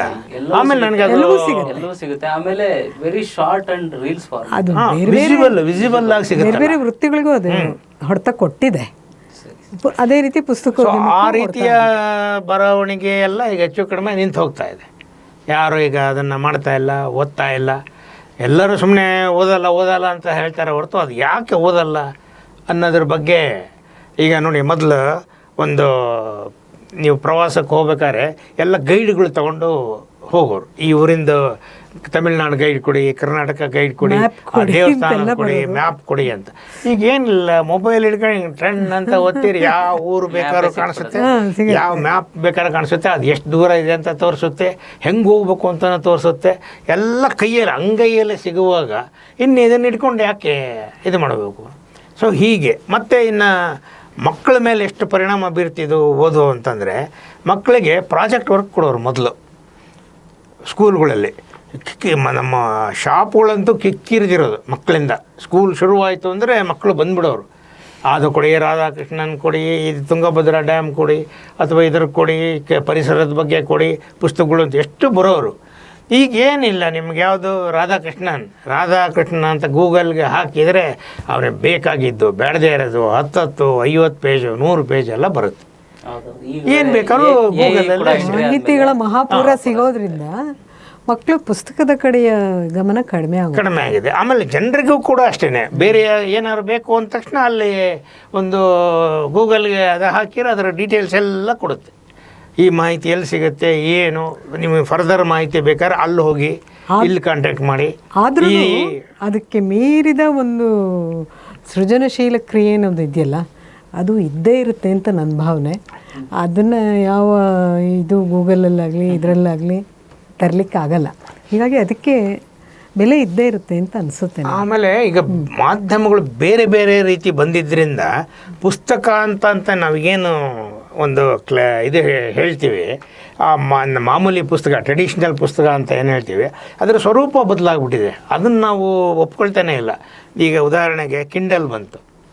ಕಿಂಡಲ್ನಲ್ಲಿ ನೀವು ಒಂದು ಪುಸ್ತಕದ ಸೈಜ್ ಒಂದು 200 ಪುಟದಷ್ಟು ಪುಸ್ತಕದ ಕಿಂಡಲಲ್ಲಿ 10,000 ಪುಸ್ತಕ ಹಾಕ್ಬೋದಂತೆ. 10,000 ಪುಸ್ತಕಗಳು ನಿಮಗೆ ಅಂಗೈಯಲ್ಲಿ ಸಿಗೋದಾದರೆ ಇದು ಇನ್ಯಾರು ಹಿಡ್ಕೊಂಡು ಓದ್ತಾರೆ? ಇದು ಅಂದರೆ ಮುದ್ರಣ ಮಾಧ್ಯಮನೇ ಬೇಕು ಅಂತಲ್ಲ, ಅದರ ಸ್ವರೂಪ ಬದಲಾಯಿತು. ಈಗ ನೀವು ಕಿಂಡಲ್ ಇಟ್ಕೊಂಡು ಈಗ ಅದು ನಿಮಗೆ ಸರಿಯಾಗಿ ಓದೋಕ್ಕಾಗಲ್ಲ ಅಂದರೆ ಅದನ್ನು ದೊಡ್ಡದು ಮಾಡ್ಕೊಂಡು ಓದ್ಬೋದು. ಆ ಅನುಕೂಲ ಇದೆ. ನಿಮ್ಗೆ ನಿಮಗೆ ಓದೋಕ್ಕೆ ಕಷ್ಟ ಆಗುತ್ತೆ ಅಂತ ಅನ್ನೋದಾದರೆ ಅದಕ್ಕೆ ಆಡಿಯೋ ಆನ್ ಮಾಡಿದರೆ ಅದೇ ಓದಿ ಬರ್ತದೆ. ಅಲ್ಲ, ಕಿಂಡಲ್ಲೇ ಓದಿ ಹೇಳುತ್ತೆ. ಸೊ ಇಷ್ಟೆಲ್ಲ ಅನುಕೂಲಗಳು ಇರುವಾಗ ಟೆಕ್ನಾಲಜಿ ಜೊತೆಗೆ ಬಹುಶಃ ಇದು ಬದಲಾಗ್ತಾ ಇದೆ ಅಂತ ನಾವು ಒಪ್ಕೊಳ್ಬೇಕು. ಸ್ವರೂಪ ಬದಲಾಗ್ತಾ ಇದೆ. ಎಲ್ಲ ಇದ್ರೂ ಒಂದು ಪುಸ್ತಕ ಅನ್ನೋದು ಗ್ರಂಥ ಇಲ್ಲದ ಕೋಣೆ, ಆತ್ಮ ಇಲ್ಲದ ದೇಹದಂತೆ ಅಂತ ಅವ್ರು ಹೇಳ್ತಾರೆ. ಅಂದ್ರೆ ಪುಸ್ತಕ ಅನ್ನೋದು ಎಷ್ಟೇ ರೂಪದಲ್ಲಿ ಏನೇ ಬದಲಾದ್ರೂ ಪುಸ್ತಕನೇ. ಅದಕ್ಕಿರ್ತಕ್ಕಂತ ಮೌಲ್ಯ ಅದು ಇದ್ದೇ ಇರುತ್ತೆ. ಹೌದು. ಸೊ ಅಂಕಿತ ಪ್ರಕಾಶನ ಈಗಾಗಲೇ 30ನೇ ವರ್ಷದ ಸಂಭ್ರಮದಲ್ಲಿದೆ. ಅಂಕಿತ ಪ್ರಕಾಶನ ಈಗ 30ನೇ ವರ್ಷದ ಸಂಭ್ರಮದಲ್ಲಿದೆ. ಜೊತೆಗೆ 1,000 ಪುಸ್ತಕಗಳ ಪ್ರಕಾಶನದ ಹೊಸ್ತಿಲಲ್ಲಿದೆ ಅಂತ ಹೇಳ್ಬೋದು. ಸೊ ಅದ್ರ ಬಗ್ಗೆ ನಾವು ಈಗ 30 ವರ್ಷದ ಹಿಂದೆ ಆರಂಭ ಮಾಡಿದ್ರಿಂದಾಗಿ ನಾವು ನಿಧಾನಕ್ಕೆ ಸರ್ವೈವಾಗ್ತಾ ಬರೋದಕ್ಕೆ ಸಾಧ್ಯವಾಯಿತು. ಬಟ್ ಅದೇ ನಾವು ಈಗ ಶುರು ಮಾಡಿದರೆ ಅದು ಆಗ್ತಿರಲಿಲ್ಲ. ಯಾಕೆಂದರೆ ಈಗೆಲ್ಲ ಬದಲಾಗಿ ಹೋಗ್ಬಿಟ್ಟಿದೆ. ಕಾಲ ಮೊದಲ ಥರ ಇಲ್ಲ, ಓದುಗರು ಇಲ್ಲ, ಲೇಖಕರು ಬರೆಯೋರು ಬೇರೆ ಬೇರೆ ಥರ ಆಗಿದ್ದಾರೆ. ಆಮೇಲೆ ಈಗ ಗುಂಪುಗಳಾಗ್ಬಿಟ್ಟಿದೆ. ಬೇಕಾದಷ್ಟು ನಮ್ಮಲ್ಲಿ ಸಾಹಿತ್ಯದಲ್ಲೇ ವೆರೈಟಿ ಇದಾಗ್ಬಿಟ್ಟಿದ್ದಾವೆ. ಡಿವೈಡ್ ಆಗೋಗ್ಬಿಟ್ಟಿದೆ ಒಂಥರ ಸೊಸೈಟಿ. ಆ ಓದುಗರಲ್ಲೂ ಡಿವೈಡ್ ಆಗಿಬಿಟ್ಟಿದೆ. ಇವರು ಬರೆದ ಪುಸ್ತಕಗಳನ್ನೇ ನೀವು ಓದಬೇಕು, ಇವ್ರು ಬರೆದ ಪುಸ್ತಕಗಳು ಇವ್ರು ಓದಬೇಕು, ಇವರು ಬರೆದಿದ್ದನ್ನು ನೀವು ಓದಂಗಿಲ್ಲ, ನೀವು ಬರೆದಿದ್ದನ್ನು ಇವ್ನು ಓದಂಗಿಲ್ಲ. ನಾವು ಎರಡನ್ನು ಪುಸ್ತಕ ಪಬ್ಲಿಷ್ ಮಾಡೋಂಗಿಲ್ಲ. ನಾವು ಏನಾರು ಮಾಡಿದ್ವಿ ಅಂದರೆ ಇವನು ಇವ್ರ ಕಡೆ ಅವನು, ಇವನು ಇದೇನೋ ಇವ್ರದ್ದು ಮಾಡಿದ್ವಿ ಅಂದರೆ ಈ ಪಂಥದವನು. ಇದು ನಾವು ಮಾಡಿದಾಗ ಇರಲಿಲ್ಲ. ಈ ರೀತಿ ಪಂಥಭೇದ ಎಲ್ಲ ಆಗುವಾಗ ಇರಲಿಲ್ಲ. ನಾವು ಎಲ್ಲ ಪಂಥದವ್ರದ್ದು ನಾವು ಮಾಡ್ಕೊಂಡು ಬಂದಿದ್ದೀವಿ. ಉದಾಹರಣೆಗೆ ರಾಮಾಜೋಯಿಸ್ರದ್ದು ಮಾಡಿದ್ವಿ, ಬರಗೂರು ರಾಮಚಂದ್ರಪ್ಪನವ್ರದ್ದು ಮಾಡಿದ್ವಿ, ಸಿದ್ಧಲಿಂಗಯ್ಯನವ್ರದ್ದು ಮಾಡಿದ್ವಿ, ಮೂಡ್ನಾಕುಡು ಚಿನ್ನಸ್ವಾಮಿ ಅವ್ರದ್ದು ಮಾಡಿದ್ವಿ, ಜಯಂತ ಕಾಯ್ಕಿಣಿ ಅವ್ರದ್ದು ಮಾಡಿದ್ವಿ, ಮಹಾಬಲ ಸೀತಾಳ್ಬಾವಿ ಅವ್ರದ್ದು ನಾವು ಬೇಕಾದಷ್ಟು ಪುಸ್ತಕಗಳನ್ನ ಮಾಡಿದ್ವಿ. ಇಷ್ಟೆಲ್ಲ ವೆರೈಟಿ ಬೇರೆ ಬೇರೆಯವ್ರದ್ದೆಲ್ಲ ನಾವು ಮಾಡ್ತಾಯಿದ್ವಿ. ಆದರೂ ನಮ್ಮ ಈ ಪಂಥದವರು ಒಪ್ಪಲ್ಲ. ಒಂದು ಇವರೆಲ್ಲ ಈ ಪಂಥದವರೆಲ್ಲ ಸೇರ್ಕೊಂಡು ಇವರು ಈ ಪಂಥದವರು ಅಂತ ಹೇಳ್ತಾ ಇದ್ದಾರೆ ನಮಗೆ, ಇವರೆಲ್ಲ ಸೇರ್ಕೊಂಡು ನಮಗೆ ಈ ಪಂಥದವರು ಅಂತ ಹೇಳ್ತಾ ಇದ್ದಾರೆ. ಈ ಪಂಥಗಾರಿಕೆ ಅವಾಗ ಇರಲಿಲ್ಲ ನಮಗೆ. ಅವಾಗ ಓದುಗರಿದ್ದರು, ಲೇಖಕರಿದ್ದರು, ಓದುಗರಿದ್ದರು. ಸೊ ಹಾಗಾಗಿ ನಾವು ಪುಸ್ತಕಗಳನ್ನ ಪ್ರಕಟ ಮಾಡ್ತಾ ಮಾಡೋದಕ್ಕೆ ಸಾಧ್ಯ ಆಯಿತು. ಓದುಗರು ನಮ್ಮನ್ನು ಬೆಳೆಸಿದ್ರು ಒಂದು ರೀತಿಯಲ್ಲಿ, ಇಲ್ಲ ಅಂತ ಹೇಳೋಕ್ಕಾಗಲ್ಲ. ಆಮೇಲೆ ಪುಸ್ತಕಗಳಿಂದಾಗಿ ನಮ್ಗೆ ಇಲ್ಲಿವರೆಗೂ ನಷ್ಟ ಅಂತ ಆಗಿದ್ದು ಇಲ್ಲವೇ ಇಲ್ಲ. ಇಲ್ಲಿವರೆಗೂ ಮುಂದೆ ಏನಾಗುತ್ತೋ ಗೊತ್ತಿಲ್ಲ ಬೆಳವಣಿಗೆಯಲ್ಲಿ. ಇಲ್ಲಿವರೆಗೂ ನಾವು ಪುಸ್ತಕದಿಂದನೇ ಬದುಕಿದ್ದೀವಿ. ಮನೆ ಮಂದಿ ಎಲ್ಲ ಬದುಕಿದ್ದೀವಿ, ನಮ್ಮ ಸ್ಟಾಫ್ ಎಲ್ಲ ಇದ್ದಾರೆ, ಅವರೆಲ್ಲ ನಾವು ಪುಸ್ತಕೋದ್ಯಮದಲ್ಲೇ ಬದುಕಿದ್ದೀವಿ. ಇವತ್ತಿನವರೆಗೂ ನಮಗೆ ಯಾವುದೇ ಒಂದು ಪುಸ್ತಕ ನಷ್ಟ ಮಾಡಿಲ್ಲ. ನಾವು ಅದು ನಮಗೆ ಸಾಕಷ್ಟು ಬದುಕನ್ನು ಕೊಟ್ಟಿದೆ ಪುಸ್ತಕೋದ್ಯಮ. ಅಂಕಿತ ಪ್ರಕಾಶನ ಶೋ ರನ್ ಬೈ ಪ್ರಭಾ ಕಂಬತಳ್ಳಿ ಅಂತ ಹೇಳ್ತಾರೆ. ಇದು ಹೇಗೆ ಸಾಧ್ಯ, ಮತ್ತು ಇದ್ರ ಪ್ರಾರಂಭ ಹೇಗಿತ್ತು, ನೀವು ಹೇಗೆ ಎದುರಿಸ್ತಿದ್ದೀರಾ ಮೇಡಮ್ ಸವಾಲುಗಳೇನಾದ್ರು ಇದ್ದರೆ? ಅಂದರೆ ನಾನು ಉಪನ್ಯಾಸಕ್ಕೆ ಕೆಲಸ ಮಾಡ್ತಾಯಿದ್ದೆ. ಅಂದರೆ ಅದು ನನಗೆ ತಾತ್ಕಾಲಿಕ ಉಪನ್ಯಾಸಕಿಯಾಗಿ ನಾನು ಕೆಲಸ ಮಾಡ್ತಾಯಿದ್ದಿದ್ದು. ಹೀಗಾಗಿ ನಾನು ಪ್ರಕಾಶ್ ಈ ಅಂಗಡಿ ಶುರು ಮಾಡಿದಾಗ, ಮಳಿಗೆ ಪುಸ್ತಕೋದ್ಯಮ ಶುರು ಮಾಡಿದಾಗ ಇಬ್ಬರು ಒಂದರಲ್ಲೇ ಗುರುತಿಸ್ಕೊಳ್ಳೋಣ, ಒಂದರಲ್ಲೇ ತೊಡ್ಕೊಳ್ಳೋಣ, ಆವಾಗ ಹೆಚ್ಚು ಚೆನ್ನಾಗಿ ಮಾಡಲಿಕ್ಕೆ ಸಾಧ್ಯ ಆಗುತ್ತೆ, ಯಶಸ್ವಿಯಾಗಿ ಮಾಡಲಿಕ್ಕೆ ಸಾಧ್ಯ ಆಗುತ್ತೆ ಅಂತ. ಆಮೇಲೆ ಇಬ್ಬರಿಗೂ ಅದು ಅಭಿರುಚಿ ಇದ್ದಿದ್ದರಿಂದ ಇಬ್ಬರು ಸೇರಿ ಇದನ್ನು ಶುರು ಮಾಡ್ಕೊಂಡ್ವಿ. ಆಮೇಲೆ ಈ ಪ್ರಿಂಟಿಂಗು ಇದರ ಕೆಲಸಗಳಿಗೆಲ್ಲ ಇದಕ್ಕೆ ಕೆಲಸಗಳಿಗೆಲ್ಲ ಪ್ರಕಾಶ್ ಹೊರಗಡೆ ಓಡಾಡ್ತಿದ್ರೆ ನಾನು ಅಂಗಡಿಯ ಕೆಲಸಗಳಲ್ಲಿ ನಾನು ತೊಡಕೊಳ್ತಾ ಇದ್ದೆ. ಹೀಗಾಗಿ ನಾವು ಹೀಗೆ ಜೊತೆಗೂಡಿ ನಡೆಸಿದ್ರಿಂದ, ಅಭಿರುಚಿ ಸಮಾನವಾಗಿದ್ದರಿಂದ ನಾವು ಹೆಚ್ಚು ಚೆನ್ನಾಗಿ ನಡೆಸ್ಲಿಕ್ಕಾಯ್ತು ಅಂತ ಅನ್ನೋದು ನನ್ನ ಭಾವನೆ. ಸರ್, ಈಗ ತಾನೇ ನೀವು ಪಂಥಗಳ ಬಗ್ಗೆ ಮಾತಾಡ್ತಾ ಇದ್ದೆ, ಆ ಪಂಥ ಈ ಪಂಥ ಅಂತ ಬೇಜಾರು ಮಾಡ್ಕೊಳ್ತಾರೆ ಅಂತ. ಈಗ ದೊಡ್ಡ ದೊಡ್ಡ ಪಬ್ಲಿಷರ್ಸ್ಗಳೇ ಲೇಖಕರ ಗೌರವ, ಧನ, ಸಂಭಾವನೆ ಕೊಡುವುದಿಲ್ಲ ಅನ್ನೋ ಮಾತಿದೆ. ಲೇಖಕರು ನಮ್ಮನ್ನು ನ್ಯಾಯಯುತವಾಗಿ ಹಕ್ಕಿನಿಂದ ವಂಚಿಸುತ್ತಿದ್ದಾರೆ ಅಂತಾನು ಬೇಸರ ಮಾಡ್ಕೊಳ್ತಾರೆ ಸರ್. ಪಬ್ಲಿಷರ್ಸ್ಗಳ ಮೇಲೆ ಮಾಡುವಂತ ಕೆಲವು ಆರೋಪಗಳು ಅಂತ. ಇಲ್ಲ, ನಾವು ಆ ವಿಷಯದಲ್ಲಿ ತುಂಬಾ ಗೌರವಧನ ಕೊಡೋದಾಗ್ಲಿ, ಗೌರವ ಪ್ರತಿಗಳು ಕೊಡೋದಾಗ್ಲಿ ಮಾಡ್ತಾರೆ, ಇಲ್ಲ ಅಂತ ಅಲ್ಲ. ಬಟ್ ಅದನ್ನು ಈಗ ಪುನರ್ಮುದ್ರಣ ಆದಾಗ ಅದು ಸಮಸ್ಯೆಗಳು, ಅದು ಕೊಡಲ್ಲ, ಅದನ್ನು ಸರಿಯಾಗಿ ಕೊಡಲ್ಲ ಅಂತ. ಈಗ ಉದಾಹರಣೆಗೆ ನೀವು ಒಂದು ಸಿನಿಮಾ ರಿಲೀಸ್ ಆದಾಗ ಎಲ್ಲರಿಗೂ ದುಡ್ಡು ಕೊಡ್ತಾರಾ? ಒಬ್ಬ ಹಾಡು ಬರೆದವ್ರಿಗೆ ಅಥವಾ ಒಬ್ಬ ಇದನ್ನು ಕೆಲಸ ಮಾಡಿದವ್ರಿಗೆ, ಕ್ಯಾಮ್ರಾಮನ್ಗೆ, ಇವರೆಲ್ಲ ಕೊಡ್ತಾರ? ಬಟ್ ಅದನ್ನು ಇಲ್ಲ, ಒನ್ ಟೈಮ್ ಕೊಡ್ತಾರೆ ಅಂತ. ಬಟ್ ಪುಸ್ತಕದಲ್ಲಿ ಹಂಗಿಲ್ಲ, ಪ್ರತಿ ಸರಿನೂ ಕೊಡಬೇಕು ಅಂತ ಲೇಖಕರು ನಿರೀಕ್ಷೆ ಮಾಡ್ತಾರೆ.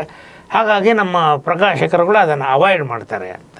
ಸರ್, ಈಗ ರೈಟರ್ಗಳು ಪಬ್ಲಿಷರ್ಸ್ ಆಗ್ತಿದ್ದಾರೆ ಅಂತ ಅಂದರೆ ಅವರೇ ರೈಟರ್ಸ್ಗಳೇ ಪಬ್ಲಿಷರ್ಸ್ಗಳಾಗ್ತಾ ಇದ್ದಾರೆ.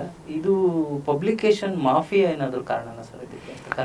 ಕನ್ನಡದಲ್ಲಿ ನಾವು ಅಂದ್ಕೊಳ್ಳುವಷ್ಟು ದೊಡ್ಡ ಮಾಫಿಯಾ ಇಲ್ಲ. ಯಾಕೆಂದರೆ ಇಲ್ಲಿ ದೊಡ್ಡ ಮಾರ್ಕೆಟೇ ಇಲ್ಲದೆ ಇರೋದ್ರಿಂದ ಲೈಬ್ರರಿಗೆ ಬೇಕಾದ್ರೆ ಒಂದಷ್ಟು ಪುಸ್ತಕಗಳನ್ನ ಮಾಡಿ ತುಂಬಬಹುದಾದಂಥ ಒಂದಷ್ಟು ಜನ ಇದ್ದರೆ ಹೊರತು ಅದರಿಂದ ಏನಂತ ಮಾಫಿಯಾ ಅಂತ ದೊಡ್ಡ ಪದ ಬಳಸುವಷ್ಟು ಪುಸ್ತಕೋದ್ಯಮ ಏನು ಬೆಳೆದಿಲ್ಲ.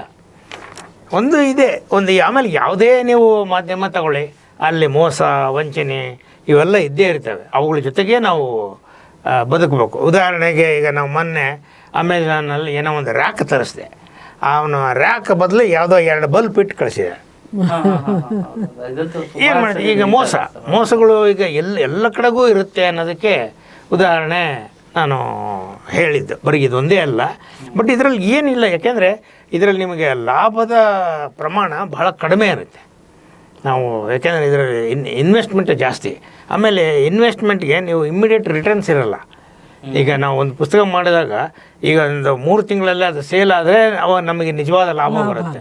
ಆದರೆ ಅದು 10 ವರ್ಷ ಆದರೂ ಹಾಗೆ ಉಳ್ಕೊಂಡ್ಬಿಟ್ರೆ ಅದು ಹಾಗೆ ಇರುತ್ತೆ, ಅದು ಡೆಡ್ ಇನ್ವೆಸ್ಟ್ಮೆಂಟ್ ಆಗಿ ಉಳಿಯುತ್ತೆ. ಹಾಗಾಗಿ ಇದಕ್ಕೆ ಮಾಫಿಯಾ ಅನ್ನುವಷ್ಟು ದೊಡ್ಡ ಬಂಡವಾಳವೂ ಇಲ್ಲಿ ಇಲ್ಲ. ಅಥವಾ ಎಲ್ಲೋ ಒಂದು ಲೈಬ್ರರಿ ಕೆಲವರು ಪುಸ್ತಕ ಕೊಡ್ತಾರೆ ಅನ್ನೋದೊಂದು ಬಿಟ್ಟುಬಿಟ್ರೆ ಬೇರೆ ರೀತಿ ಏನೂ ಇಲ್ಲ. ಅವನು ಮಾರಾಟ ಮಾಡಬೇಕು, ಬದುಕಬೇಕು. ಹಾಗೆ ಹಿಂದೆ ಹಳೆಯ ಇವರೆಲ್ಲ ಇದನ್ನು ನಾವು ಮಾಫಿಯಾ ಅಂತ ಅನ್ನೋದಕ್ಕಿಂತ ಒಂದು ಸಂಸ್ಕೃತಿ ಅಂತ ಅಂದ್ಕೊಂಡ್ರೆ ನಮಗೆ ಸುಲಭ ಆಗುತ್ತೆ. ಪುಸ್ತಕ ಅನ್ನೋದು ಕಲ್ಚರ್, ಇದು ಒಂದು ಕಲ್ಚರ್ನ ಬೆಳವಣಿಗೆ ಅಷ್ಟೇ. ಆದ್ದರಿಂದ ಇದು ಒಂದು ಯಾವುದೇ ಇದಕ್ಕೊಂದು ಬ್ಲ್ಯಾಕ್ ಸ್ಪಾಟನ್ನು ಅಥವಾ ಬ್ಲ್ಯಾಕ್ ಇದನ್ನು ಮಾಡಬಾರದು ಅಂತ, ಕರಿಚುಕ್ಕೆ ಹಾಕಬಾರ್ದು. ಸರ್, ಪಬ್ಲಿಷರ್ಸ್ಗೆ ಸಾಮಾಜಿಕ ಹೊಣೆಗಾರಿಕೆ ಅನ್ನೋದು ಏನೇನಿರಬೇಕು ಸರ್ ಒಬ್ಬ ಪುಸ್ತಕ ಪ್ರಕಾಶಕ? ಅದು ಕಲ್ಚರ್ನ ಬೆಳೆಸೋದಿದು. ಆದ್ದರಿಂದಾಗಿ ಒಂದು ಸಾಮಾಜಿಕ ಹೊಣೆಗಾರಿಕೆ ಇದ್ದೇ ಇರುತ್ತೆ ಪ್ರತಿಯೊಬ್ಬ ಪ್ರಕಾಶಕನಿಗೂ. ಆದರೆ ಭಾಳಷ್ಟು ಜನ ನಮ್ಮ ಪ್ರಕಾಶಕರು ಪುಸ್ತಕ ಓದಲ್ಲ ಅಂತ ಹೇಳ್ತಾರೆ, ಸುಮ್ಮನೆ ಪಬ್ಲಿಷ್ ಮಾಡ್ತಾರೆ ಅಂತ ಹೇಳ್ತಾರೆ. ಬಟ್ ಇದು ಆಗಲ್ಲ. ಇದಕ್ಕೆ ಏನಾಗಬೇಕು ಅಂತಂದರೆ ವಿದ್ಯಾವಂತರು ನಮ್ಮ ಪಬ್ಲಿಕೇಶನ್ ಫೀಲ್ಡ್ಗೆ ಬರಬೇಕು. ಬಂದಾಗ ಸಾಕಷ್ಟು ಸಮಸ್ಯೆಗಳು ಸುಧಾರಿಸ್ತವೆ. ಭಾಳ ಹಿಂದೆ ಏನಾಗಿತ್ತು, ಈಗ ಒಂದು 25-30 ವರ್ಷದ ಹಿಂದೆ ಭಾಳ ಬೇರೆ ಈ ಪ್ರಾವಿಷನ್ ಸ್ಟೋರ್ ನಡೆಸ್ದಂಗೆ, ಒಂದು ಬಟ್ಟೆ ಅಂಗಡಿ ನಡೆಸ್ದಂಗೆ ಒಂದಷ್ಟು ಜನ ಆವಾಗ ಬಂದು ಈ ಪುಸ್ತಕೋದ್ಯಮನ ನಡೆಸಿದರು. ಅವರೇನು ಹೆಚ್ಚು ವಿದ್ಯಾವಂತರಲ್ಲ, ತಿಳುವಳಿಕೆ ಇದ್ದವರಲ್ಲ, ಅಥವಾ ಇದ್ರ ಬಗ್ಗೆ ಓದ್ದವರಲ್ಲ.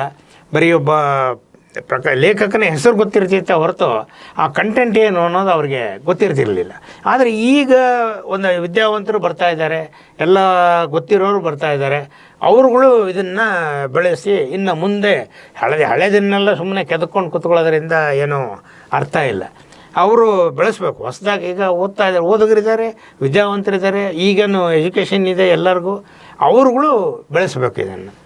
ಸರ್, ಅಂಕಿತ ಕುಟುಂಬ ಅಲ್ಲಿ ಮಹಿಳೆಯರು ಹೆಚ್ಚು ಸಕ್ರಿಯರಾಗಿದ್ದಾರೆ. ಅವ್ರಿಗೆ ವರ್ಷಕ್ಕೊಂದು ಪ್ರವಾಸ ಬೇರೆ ಹೋಗ್ತಾರೆ ಅಂತ ನನಗಿರೋಂಥ ಮಾಹಿತಿ. ಸೊ ಅಂಕಿತ ಕುಟುಂಬ ಹೇಗಿದೆ ಸರ್? ನಮ್ಮಲ್ಲಿ ನಾವು ಕೆಲಸಗಾರ ಅಂತ ಹೇಳೋದೇ ಇಲ್ಲ ಅವ್ರಿಗೆ. ನಮ್ಮ ಫ್ಯಾಮಿಲಿ ಮೆಂಬರ್ಸ್ ಥರ ನಾವು ನೋಡ್ಕೊಳ್ತೀವಿ. ನಮ್ಮ ಬಳಗ ಅದು. ಸೊ ಹಾಗಾಗಿ ಅವ್ರನ್ನ ನಾವು ಅವರ ಜೀವನದಲ್ಲಿ ಅದನ್ನೇ ಹೇಳ್ತೇವೆ. ಎಂದೆಂದೂ ನಾವು ಏರೋಪ್ಲೇನ್ ಹತ್ತಿರಲಿಲ್ಲ ಅಂತ. ಒಂದು 7-8 ಸರಿ ನಾವು ಫ್ಲೈಟಲ್ಲಿ ಅವ್ರಿಗೆ ಕರ್ಕೊಂಡು ಹೋಗಿದ್ದೀವಿ ಬೇರೆ ಬೇರೆ ಕಡೆ ಪ್ರವಾಸ. ಡೆಲ್ಲಿಯಿಂದ ಹಿಡಿದು ಈ ಕಡೆ ಕನ್ಯಾಕುಮಾರಿವರೆಗೂ, ಕಾಶ್ಮೀರದಿಂದ ಕನ್ಯಾಕುಮಾರಿವರೆಗೂ, ಈ ಕಡೆಗೆ ಅಂಡಮಾನ್ವರೆಗೂ ಎಲ್ಲ ಕಡೆಗೂ ಅವ್ರನ್ನ ಪ್ರವಾಸಕ್ಕೆ ನಾವು ಕರ್ಕೊಂಡು ಹೋಗಿದ್ದೀವಿ. ಯಾಕೆಂದರೆ ನಮ್ಮ ಜೊತೆ ಕೆಲಸ ಮಾಡೋರು, ಅವ್ರನ್ನ ನಮ್ಮ ಮೇಲೆ ಅವಲಂಬಿಸಿರ್ತಾರೆ. ಒಂದು ಭಾಗ ಅಂತಾನೆ ನಾವು ಅವ್ರನ್ನ ಭಾವಿಸಿದ್ದೀವಿ. ಆಮೇಲೆ ಒಳ್ಳೆ ಕೆಲಸಗಾರರು ಇದ್ರೇ ಒಂದು ಸಂಸ್ಥೆ ನಡೆಯೋದು, ಒಂದು ಅಂಗಡಿ ನಡೆಯೋದು. ಆದ್ದರಿಂದ ಅವರು ಒಳ್ಳೆ ಇದಾಗಿದ್ದಾರೆ ನಮಗೆ. ನಾವು ಅವ್ರಿಗೆ ಎಲ್ಲ ರೀತಿಯ ಒಂದಿದು ಈಗ ಅವರು ಹಂಗೆ ಮಾಡ್ತಾರ, ಇವ್ರು ಹಿಂಗೆ ಮಾಡ್ತಾರ ಅಂತ ಹೇಳೋದಕ್ಕೆ ನಾವು ಹೋಗೋದೇ ಇಲ್ಲ. ಪ್ರಕಾಶ್ ಆದರ್ಶ ಬಾಸ್ ಆಗಿದ್ದಾರೆ. ನಡೆಸೋದು ಕಷ್ಟ. ಅವರು ಹಾಗೆ ನಿಷ್ಠೆಯಿಂದ ನಮ್ಮಲ್ಲಿ ಪ್ರೀತಿಯಿಂದ ತೊಡ್ಕೊಂಡಿದ್ದಾರೆ. ಆ ಸ್ವಾತಂತ್ರ್ಯನ ನಾವು ಅವರಿಗೆ ಕೊಟ್ಟಿದ್ದೇವೆ. ಅಲ್ಲ, ಇವ್ರಿಗೆ ಅವ್ರ ಬಾಸ್ ಹೋಟ್ಲಲ್ಲಿ ಒಬ್ರು ಸರ್ವರ್ ಬಂದು ಹೇಳಿದ್ರಲ್ಲ, ಮ್ಯಾನೇಜರ್ ಕೆಲಸ ಕೊಟ್ಟು ಓನರ್ ಹೇಳಿದ್ರಲ್ಲ, ನಿಧಿಲ್ಲ ಅಂತ ಆತರ ಹೇಳ್ಬಾರ್ದು ಅನ್ನೋದನ್ನ ಅವ್ರು ಅಲ್ಲೇ ಕಲ್ತಿದ್ದಾರೆ ಅಂತ ಅನ್ಸುತ್ತೆ. ಹೌದು ಹೌದು ಹೌದು. ಪಾಠಗಳೇ ಈಗ ಇವರು ಅಂಕಿತ ಪ್ರಕಾಶ್ ಕೆಲಸ ಮಾಡೋದು ಪ್ರತಿಯೊಬ್ಬರ ಜೊತೆ ಖಂಡಿತ ಆ ಅನುಭವದ ಹಿನ್ನೆಲೆ ಅವ್ರಿಗೆ ಇರೋದ್ರಿಂದ ಕೆಲಸಗಾರನ ಅವ್ರು ಯಾವ ರೀತಿ ನೋಡಬೇಕು ಅನ್ನೋದು ಈಗ ಅರ್ಥ ಮಾಡ್ಕೊಂಡಿದ್ದಾರೆ. ತಿಂಗಳಾನ್ಗಟ್ಲೆ ಅಂಗಡಿ ಬಾಗಿಲು ಹಾಕ್ಬಿಟ್ಟಿದ್ವಿ ಕರೋನಾ ಟೈಮಲ್ಲಿ. ನಾವು ₹1 ಕಡಿಮೆ ಮಾಡಲಿಲ್ಲ ಅವ್ರಿಗೆ. ಪ್ರತಿ ತಿಂಗಳು ಸಂಬಳ ಆ ಡೇಟ್ಗೆ ಅವ್ರಿಗೆ ಸಂಬಳನ ಕೊಟ್ಟು ನಾವು ಬಹಳಷ್ಟು ಇದು ಕಡೆ ಕಡಿಮೆ ಮಾಡಿದರು, ಕೊಡಲೇ ಇಲ್ಲ ಆ ಪೀರಿಯಡ್ಗೆ. ಹಾಗೆಲ್ಲ ನಾವು ಅದೆಲ್ಲ ಏನೂ ಮಾಡಲೇ ಇಲ್ಲ. ಯಾಕೆಂದರೆ ನಮ್ಮ ಬಳಗ ಅವರು, ನಮ್ಮ ಜೊತೆಗೆ ಬದುಕಬೇಕಾದವರು. ಅವ್ರಿಗೂ ಒಂದು ಕುಟುಂಬ ಇರುತ್ತೆ, ಅದರಿಂದ ಏನು ತೊಂದರೆ ಆಗಬಾರ್ದು. ಅದಕ್ಕೆ ನಾವೇ ಜವಾಬ್ದಾರರಾಗಬೇಕು, ಯಾಕಂದರೆ ಅವ್ರು ನಡಿಬೇಕಲ್ಲ, ಕುಟುಂಬ ನಮ್ಮ ನಂಬ್ಕೊಂಡು ಬಂದಿರ್ತಾರೆ. ಹಾಗೆ ಮಾಡ್ಕೊಂಡು ಬಂದೀವಿ. ಅಂದರೆ ಅಂಕಿತದ ಲಾಭದಲ್ಲಿ ಅವರಿಗೂ ಪಾಲಿದೆ ಅಂತಲೇ ನಾವು ಭಾವಿಸ್ಕೊಂಡು ಆ ರೀತಿಯೇ ಅವರಿಗೆ ಕೊಡ್ತಾ ಬಂದಿದ್ದಾರೆ. ದತ್ತಿನಿಧಿ ಬಗ್ಗೆ ಹೇಳಿ. ಮೊದಲಿಂದ ಪ್ರಕಾಶ್ಗೆ ಪುಸ್ತಕೋದ್ಯಮಕ್ಕೆ ಏನಾರ ಮಾಡಬೇಕು ಅನ್ನೋ ಒಂದು ಆಸಕ್ತಿ ಇತ್ತು. ಆಮೇಲೆ ಈ ಪುಸ್ತಕ ಪ್ರಕಾಶಕರಿಗೆ ಯಾವುದೇ ರೀತಿಯ ಒಂದು ಪ್ರಶಸ್ತಿ ಪ್ರೋತ್ಸಾಹ ಇಲ್ಲ ಅಂತ ತಿಳ್ಕೊಂಡು ಅಕಾಡೆಮಿಗೆ ಬೇರೆ ಬೇರೆ ಕಡೆ ಎಲ್ಲ ಪ್ರಯತ್ನ ಮಾಡಿದ್ರು. ನಮಗೂ ಒಂದು ರೀತಿಯ ಒಂದು ಪ್ರೋತ್ಸಾಹ ಸಿಗಬೇಕು, ಪ್ರಶಸ್ತಿ ಪ್ರಕಾಶಕರಿಗೂ ಕೊಡಿ ಅಂತ ಕೇಳಿಕೊಂಡ್ರು. ಲೇಖಕರಿಗೆ ಬೇಕಾದಷ್ಟು ಪ್ರಶಸ್ತಿ ಇದೆ, ಪ್ರಕಾಶಕರಿಗೆ ಇಲ್ಲ. ಆ ನಂತರ ಪ್ರಾಧಿಕಾರ, ಪುಸ್ತಕ ಪ್ರಾಧಿಕಾರ ಶುರು ಆದಮೇಲೆ ಅದು ಒಂದು ಪ್ರಶಸ್ತಿ ಮಾತ್ರ ಬರೋಕ್ಕೆ ಶುರುವಾಗಿದ್ದಷ್ಟೇ. ಅದು ಬಿಟ್ಟರೆ ಈಗಲೂ ತೀರಾ ಬೆರಳೆಣಿಕೆಯ ಪ್ರಶಸ್ತಿ, ಅದು ಈಗೀಗ ಅನೇಕರು ಅದನ್ನು ಮನಗಂಡು ಶುರು ಮಾಡ್ತಿರೋದಷ್ಟೇ. ಹೀಗಿರುವಾಗ ಪ್ರಕಾಶ್ಗೆ ಏನಾದ್ರು ಮಾಡಬೇಕು ಅನ್ನೋ ಒಂದು ಆಸಕ್ತಿಯಿಂದ ಹೊರಟರು. ಹೀಗಾಗಿ ನಾವು ಕನ್ನಡ ಸಾಹಿತ್ಯ ಪರಿಷತ್ ಸಹಯೋಗದಲ್ಲಿ ಪ್ರಕಾಶಕರಿಗೆ ಅತ್ಯುತ್ತಮ ಪ್ರಕಾಶಕ ಅಂತ ಹೇಳಿ ನಾವು ಪ್ರತಿ ವರ್ಷವೂ ಕೊಡ್ತಾ ಬಂದಿದ್ದೀವಿ. 35,000 ಅವ್ರಿಗೆ ಪ್ರಶಸ್ತಿ ಮೊತ್ತ ಸಿಗಬೇಕು. ಮತ್ತು ಯಥಾ ಪ್ರಕಾರ ಸನ್ಮಾನ ಮಾಡುವಾಗ ಏನೇನು ಇರಬೇಕು ಅವೆಲ್ಲವೂ ಆಗಬೇಕು ಅಂತೇಳಿ ಸಾಹಿತ್ಯ ಪರಿಷತ್ನಲ್ಲಿ ಮತ್ತು ಲೇಖಕಿಯರನ್ನು ಅನ್ಯಾಯ ಆಗಬಾರ್ದು ಅಂತ ಹೇಳಿ ಲೇಖಕಿಯ ಸಂಘದಲ್ಲಿ ಒಂದು ದತ್ತಿ ಇಟ್ಟುಬಿಟ್ಟು ಅಲ್ಲಿ ಪ್ರತಿ ವರ್ಷ ಒಬ್ಬ ಲೇಖಕಿಗೆ 35,000 ರೂಪಾಯಿ ಪ್ರಶಸ್ತಿ ಬರೋ ರೀತಿ ಮಾಡಬೇಕು. ಮತ್ತು ಗಡಿನಾಡ ಕನ್ನಡಿಗರಿಗೆ ಭಾಳ ನೆಗ್ಲೆಕ್ಟ್ ಮಾಡ್ತಾಯಿದ್ದೀವಿ ನಾವು. ಸೊ ಗಡಿನಾಡದಲ್ಲಿ ಇರುವಂಥ ಕನ್ನಡಿಗರಿಗೆ ಒಂದು ಪ್ರಶಸ್ತಿ ಸಿಗಲಿ ಅಂತ ಹೇಳಿ ಅಥಣಿಯಲ್ಲಿ ಮೋಟಿಗೆ ಮಠ ಅಂತ ಇದೆ, ಆ ಮೋಟಿಗೆ ಮಠದಲ್ಲಿ ಒಂದು ದತ್ತಿ ಇಟ್ಟುಬಿಟ್ಟು ಪ್ರತಿ ವರ್ಷ ಒಬ್ಬ ಗಡಿನಾಡ ಕನ್ನಡಿಗನಿಗೆ ಗಡಿನಾಡಲ್ಲಿದ್ದು ಕನ್ನಡ ಕೆಲಸ ಮಾಡುವ ಒಬ್ಬ ವ್ಯಕ್ತಿಗೆ ಒಂದು ಪ್ರಶಸ್ತಿಯನ್ನು ಕೊಡಬೇಕು ಅಂತ ಈಗ ಈ ರೀತಿ ಒಂದು ಮೂರು ಕಡೆ ನಾವು ಅಂಕಿತ ಪುಸ್ತಕ ಒಂದು ದತ್ತಿಯನ್ನಿಟ್ಟು ಪ್ರಶಸ್ತಿಯನ್ನು ಕೊಡ್ತಾ ಇದೆ. ನಮಗೂ ಬೇಕಾದಷ್ಟು ಪ್ರಶಸ್ತಿಗಳು ಬಂದಿವೆ ಬೇರೆ ಬೇರೆ ರೀತಿ. ಈಗ ಪುಸ್ತಕ ಪ್ರಾಧಿಕಾರವೇ ನಮಗೆ 5 ಸಾರಿ ಅತ್ಯುತ್ತಮ ಪುಸ್ತಕ ಸೊಗಸು ಅಂತ ಹೇಳಿ ಇದು ಕೊಟ್ಟಿದೆ. ಸಾಹಿತ್ಯ ಪರಿಷತ್ನವ್ರು 2 ಸಾರಿ ನಮ್ಮನ್ನು ಅತ್ಯುತ್ತಮ ಪ್ರಕಾಶಕ ಅಂತ ಗುರುತಿಸಿದ್ದಾರೆ. ಹೀಗೆ ಬೇರೆ ಬೇರೆ ಸಂಘ ಸಂಸ್ಥೆಗಳು ಅವರೆಲ್ಲ ನಮಗೆ ಪ್ರಶಸ್ತಿಯನ್ನು ಸರ್ಕಾರದಿಂದಲೂ ಕೊಟ್ಟಿದ್ದಾರೆ. ಸರ್ಕಾರ ಅತ್ಯುತ್ತಮ ಪ್ರಕಾಶಕ ಅಂತ ಒಂದು ಪುಸ್ತಕ ಪ್ರಾಧಿಕಾರ ನಮಗೆ ಪ್ರಶಸ್ತಿಯನ್ನು ಕೊಟ್ಟಿದೆ. ಬಹುಶಃ 2 ಸಾರಿ ಸರ್ಕಾರದಿಂದ ರಾಜ್ಯ ಪ್ರಶಸ್ತಿಯನ್ನು ಪಡೆದಿರೋ ನಾವು ಏಕೈಕ ಪ್ರಕಾಶಕ ಅಂತ ಇರಬೇಕು. ಯಾಕೆಂದರೆ ರಾಜ್ಯ ಪ್ರಶಸ್ತಿಯನ್ನು ಪಡೆದಿರೋ ಒಂದು 3-4 ಜನ ಇರಬಹುದು ಪ್ರಕಾಶಕರಲ್ಲಿ. ಅಂದರೆ ಈ ಪ್ರಶಸ್ತಿ ಅಲ್ಲ, ಯಾವುದೋ ರಾಜ್ಯೋತ್ಸವ ಪ್ರಶಸ್ತಿ ಅಲ್ಲ, ರಾಜ್ಯ ಪ್ರಶಸ್ತಿ ಅಂತ ಸ್ಟೇಟ್ ಅವಾರ್ಡ್ಸ್ ಅಂತ ಕೊಡ್ತಾರೆ. ಅದರಲ್ಲಿ 2 ಸಾರಿ ನಾವು ಅಂಕಿತ ಪುಸ್ತಕ ಬಹುಮಾನವನ್ನು ಪಡ್ಕೊಂಡಿದ್ದೆ. ಅದು ಒಂದು ನಮಗೆ ಹೆಮ್ಮೆಯ ವಿಷಯ ಅಂತ ಅನಿಸುತ್ತೆ. ದತ್ತಿನಿಧಿದು ಅಷ್ಟೇ ನಮಗೆ ಅತ್ಯಂತ ಖುಷಿ ಆನಂದ ಕೊಟ್ಟಂಥ ವಿಷಯ ಅದು. ಯಾಕೆಂದ್ರೆ ನಮ್ಮ ಸಹ ಪ್ರಕಾಶಕರನ್ನ ಯಾರು ಗುರುತಿಸೋದೇ ಇಲ್ಲ. ಅದಕ್ಕೆ ಬೇರೆಯವ್ರು ಹೇಳೋದಕ್ಕಿಂತ ನಾನೇ ಗುರುತಿಸ್ತೀನಿ, ಮಾದರಿ ಆಗೋಣ ಅಂದ್ಬಿಟ್ಟು.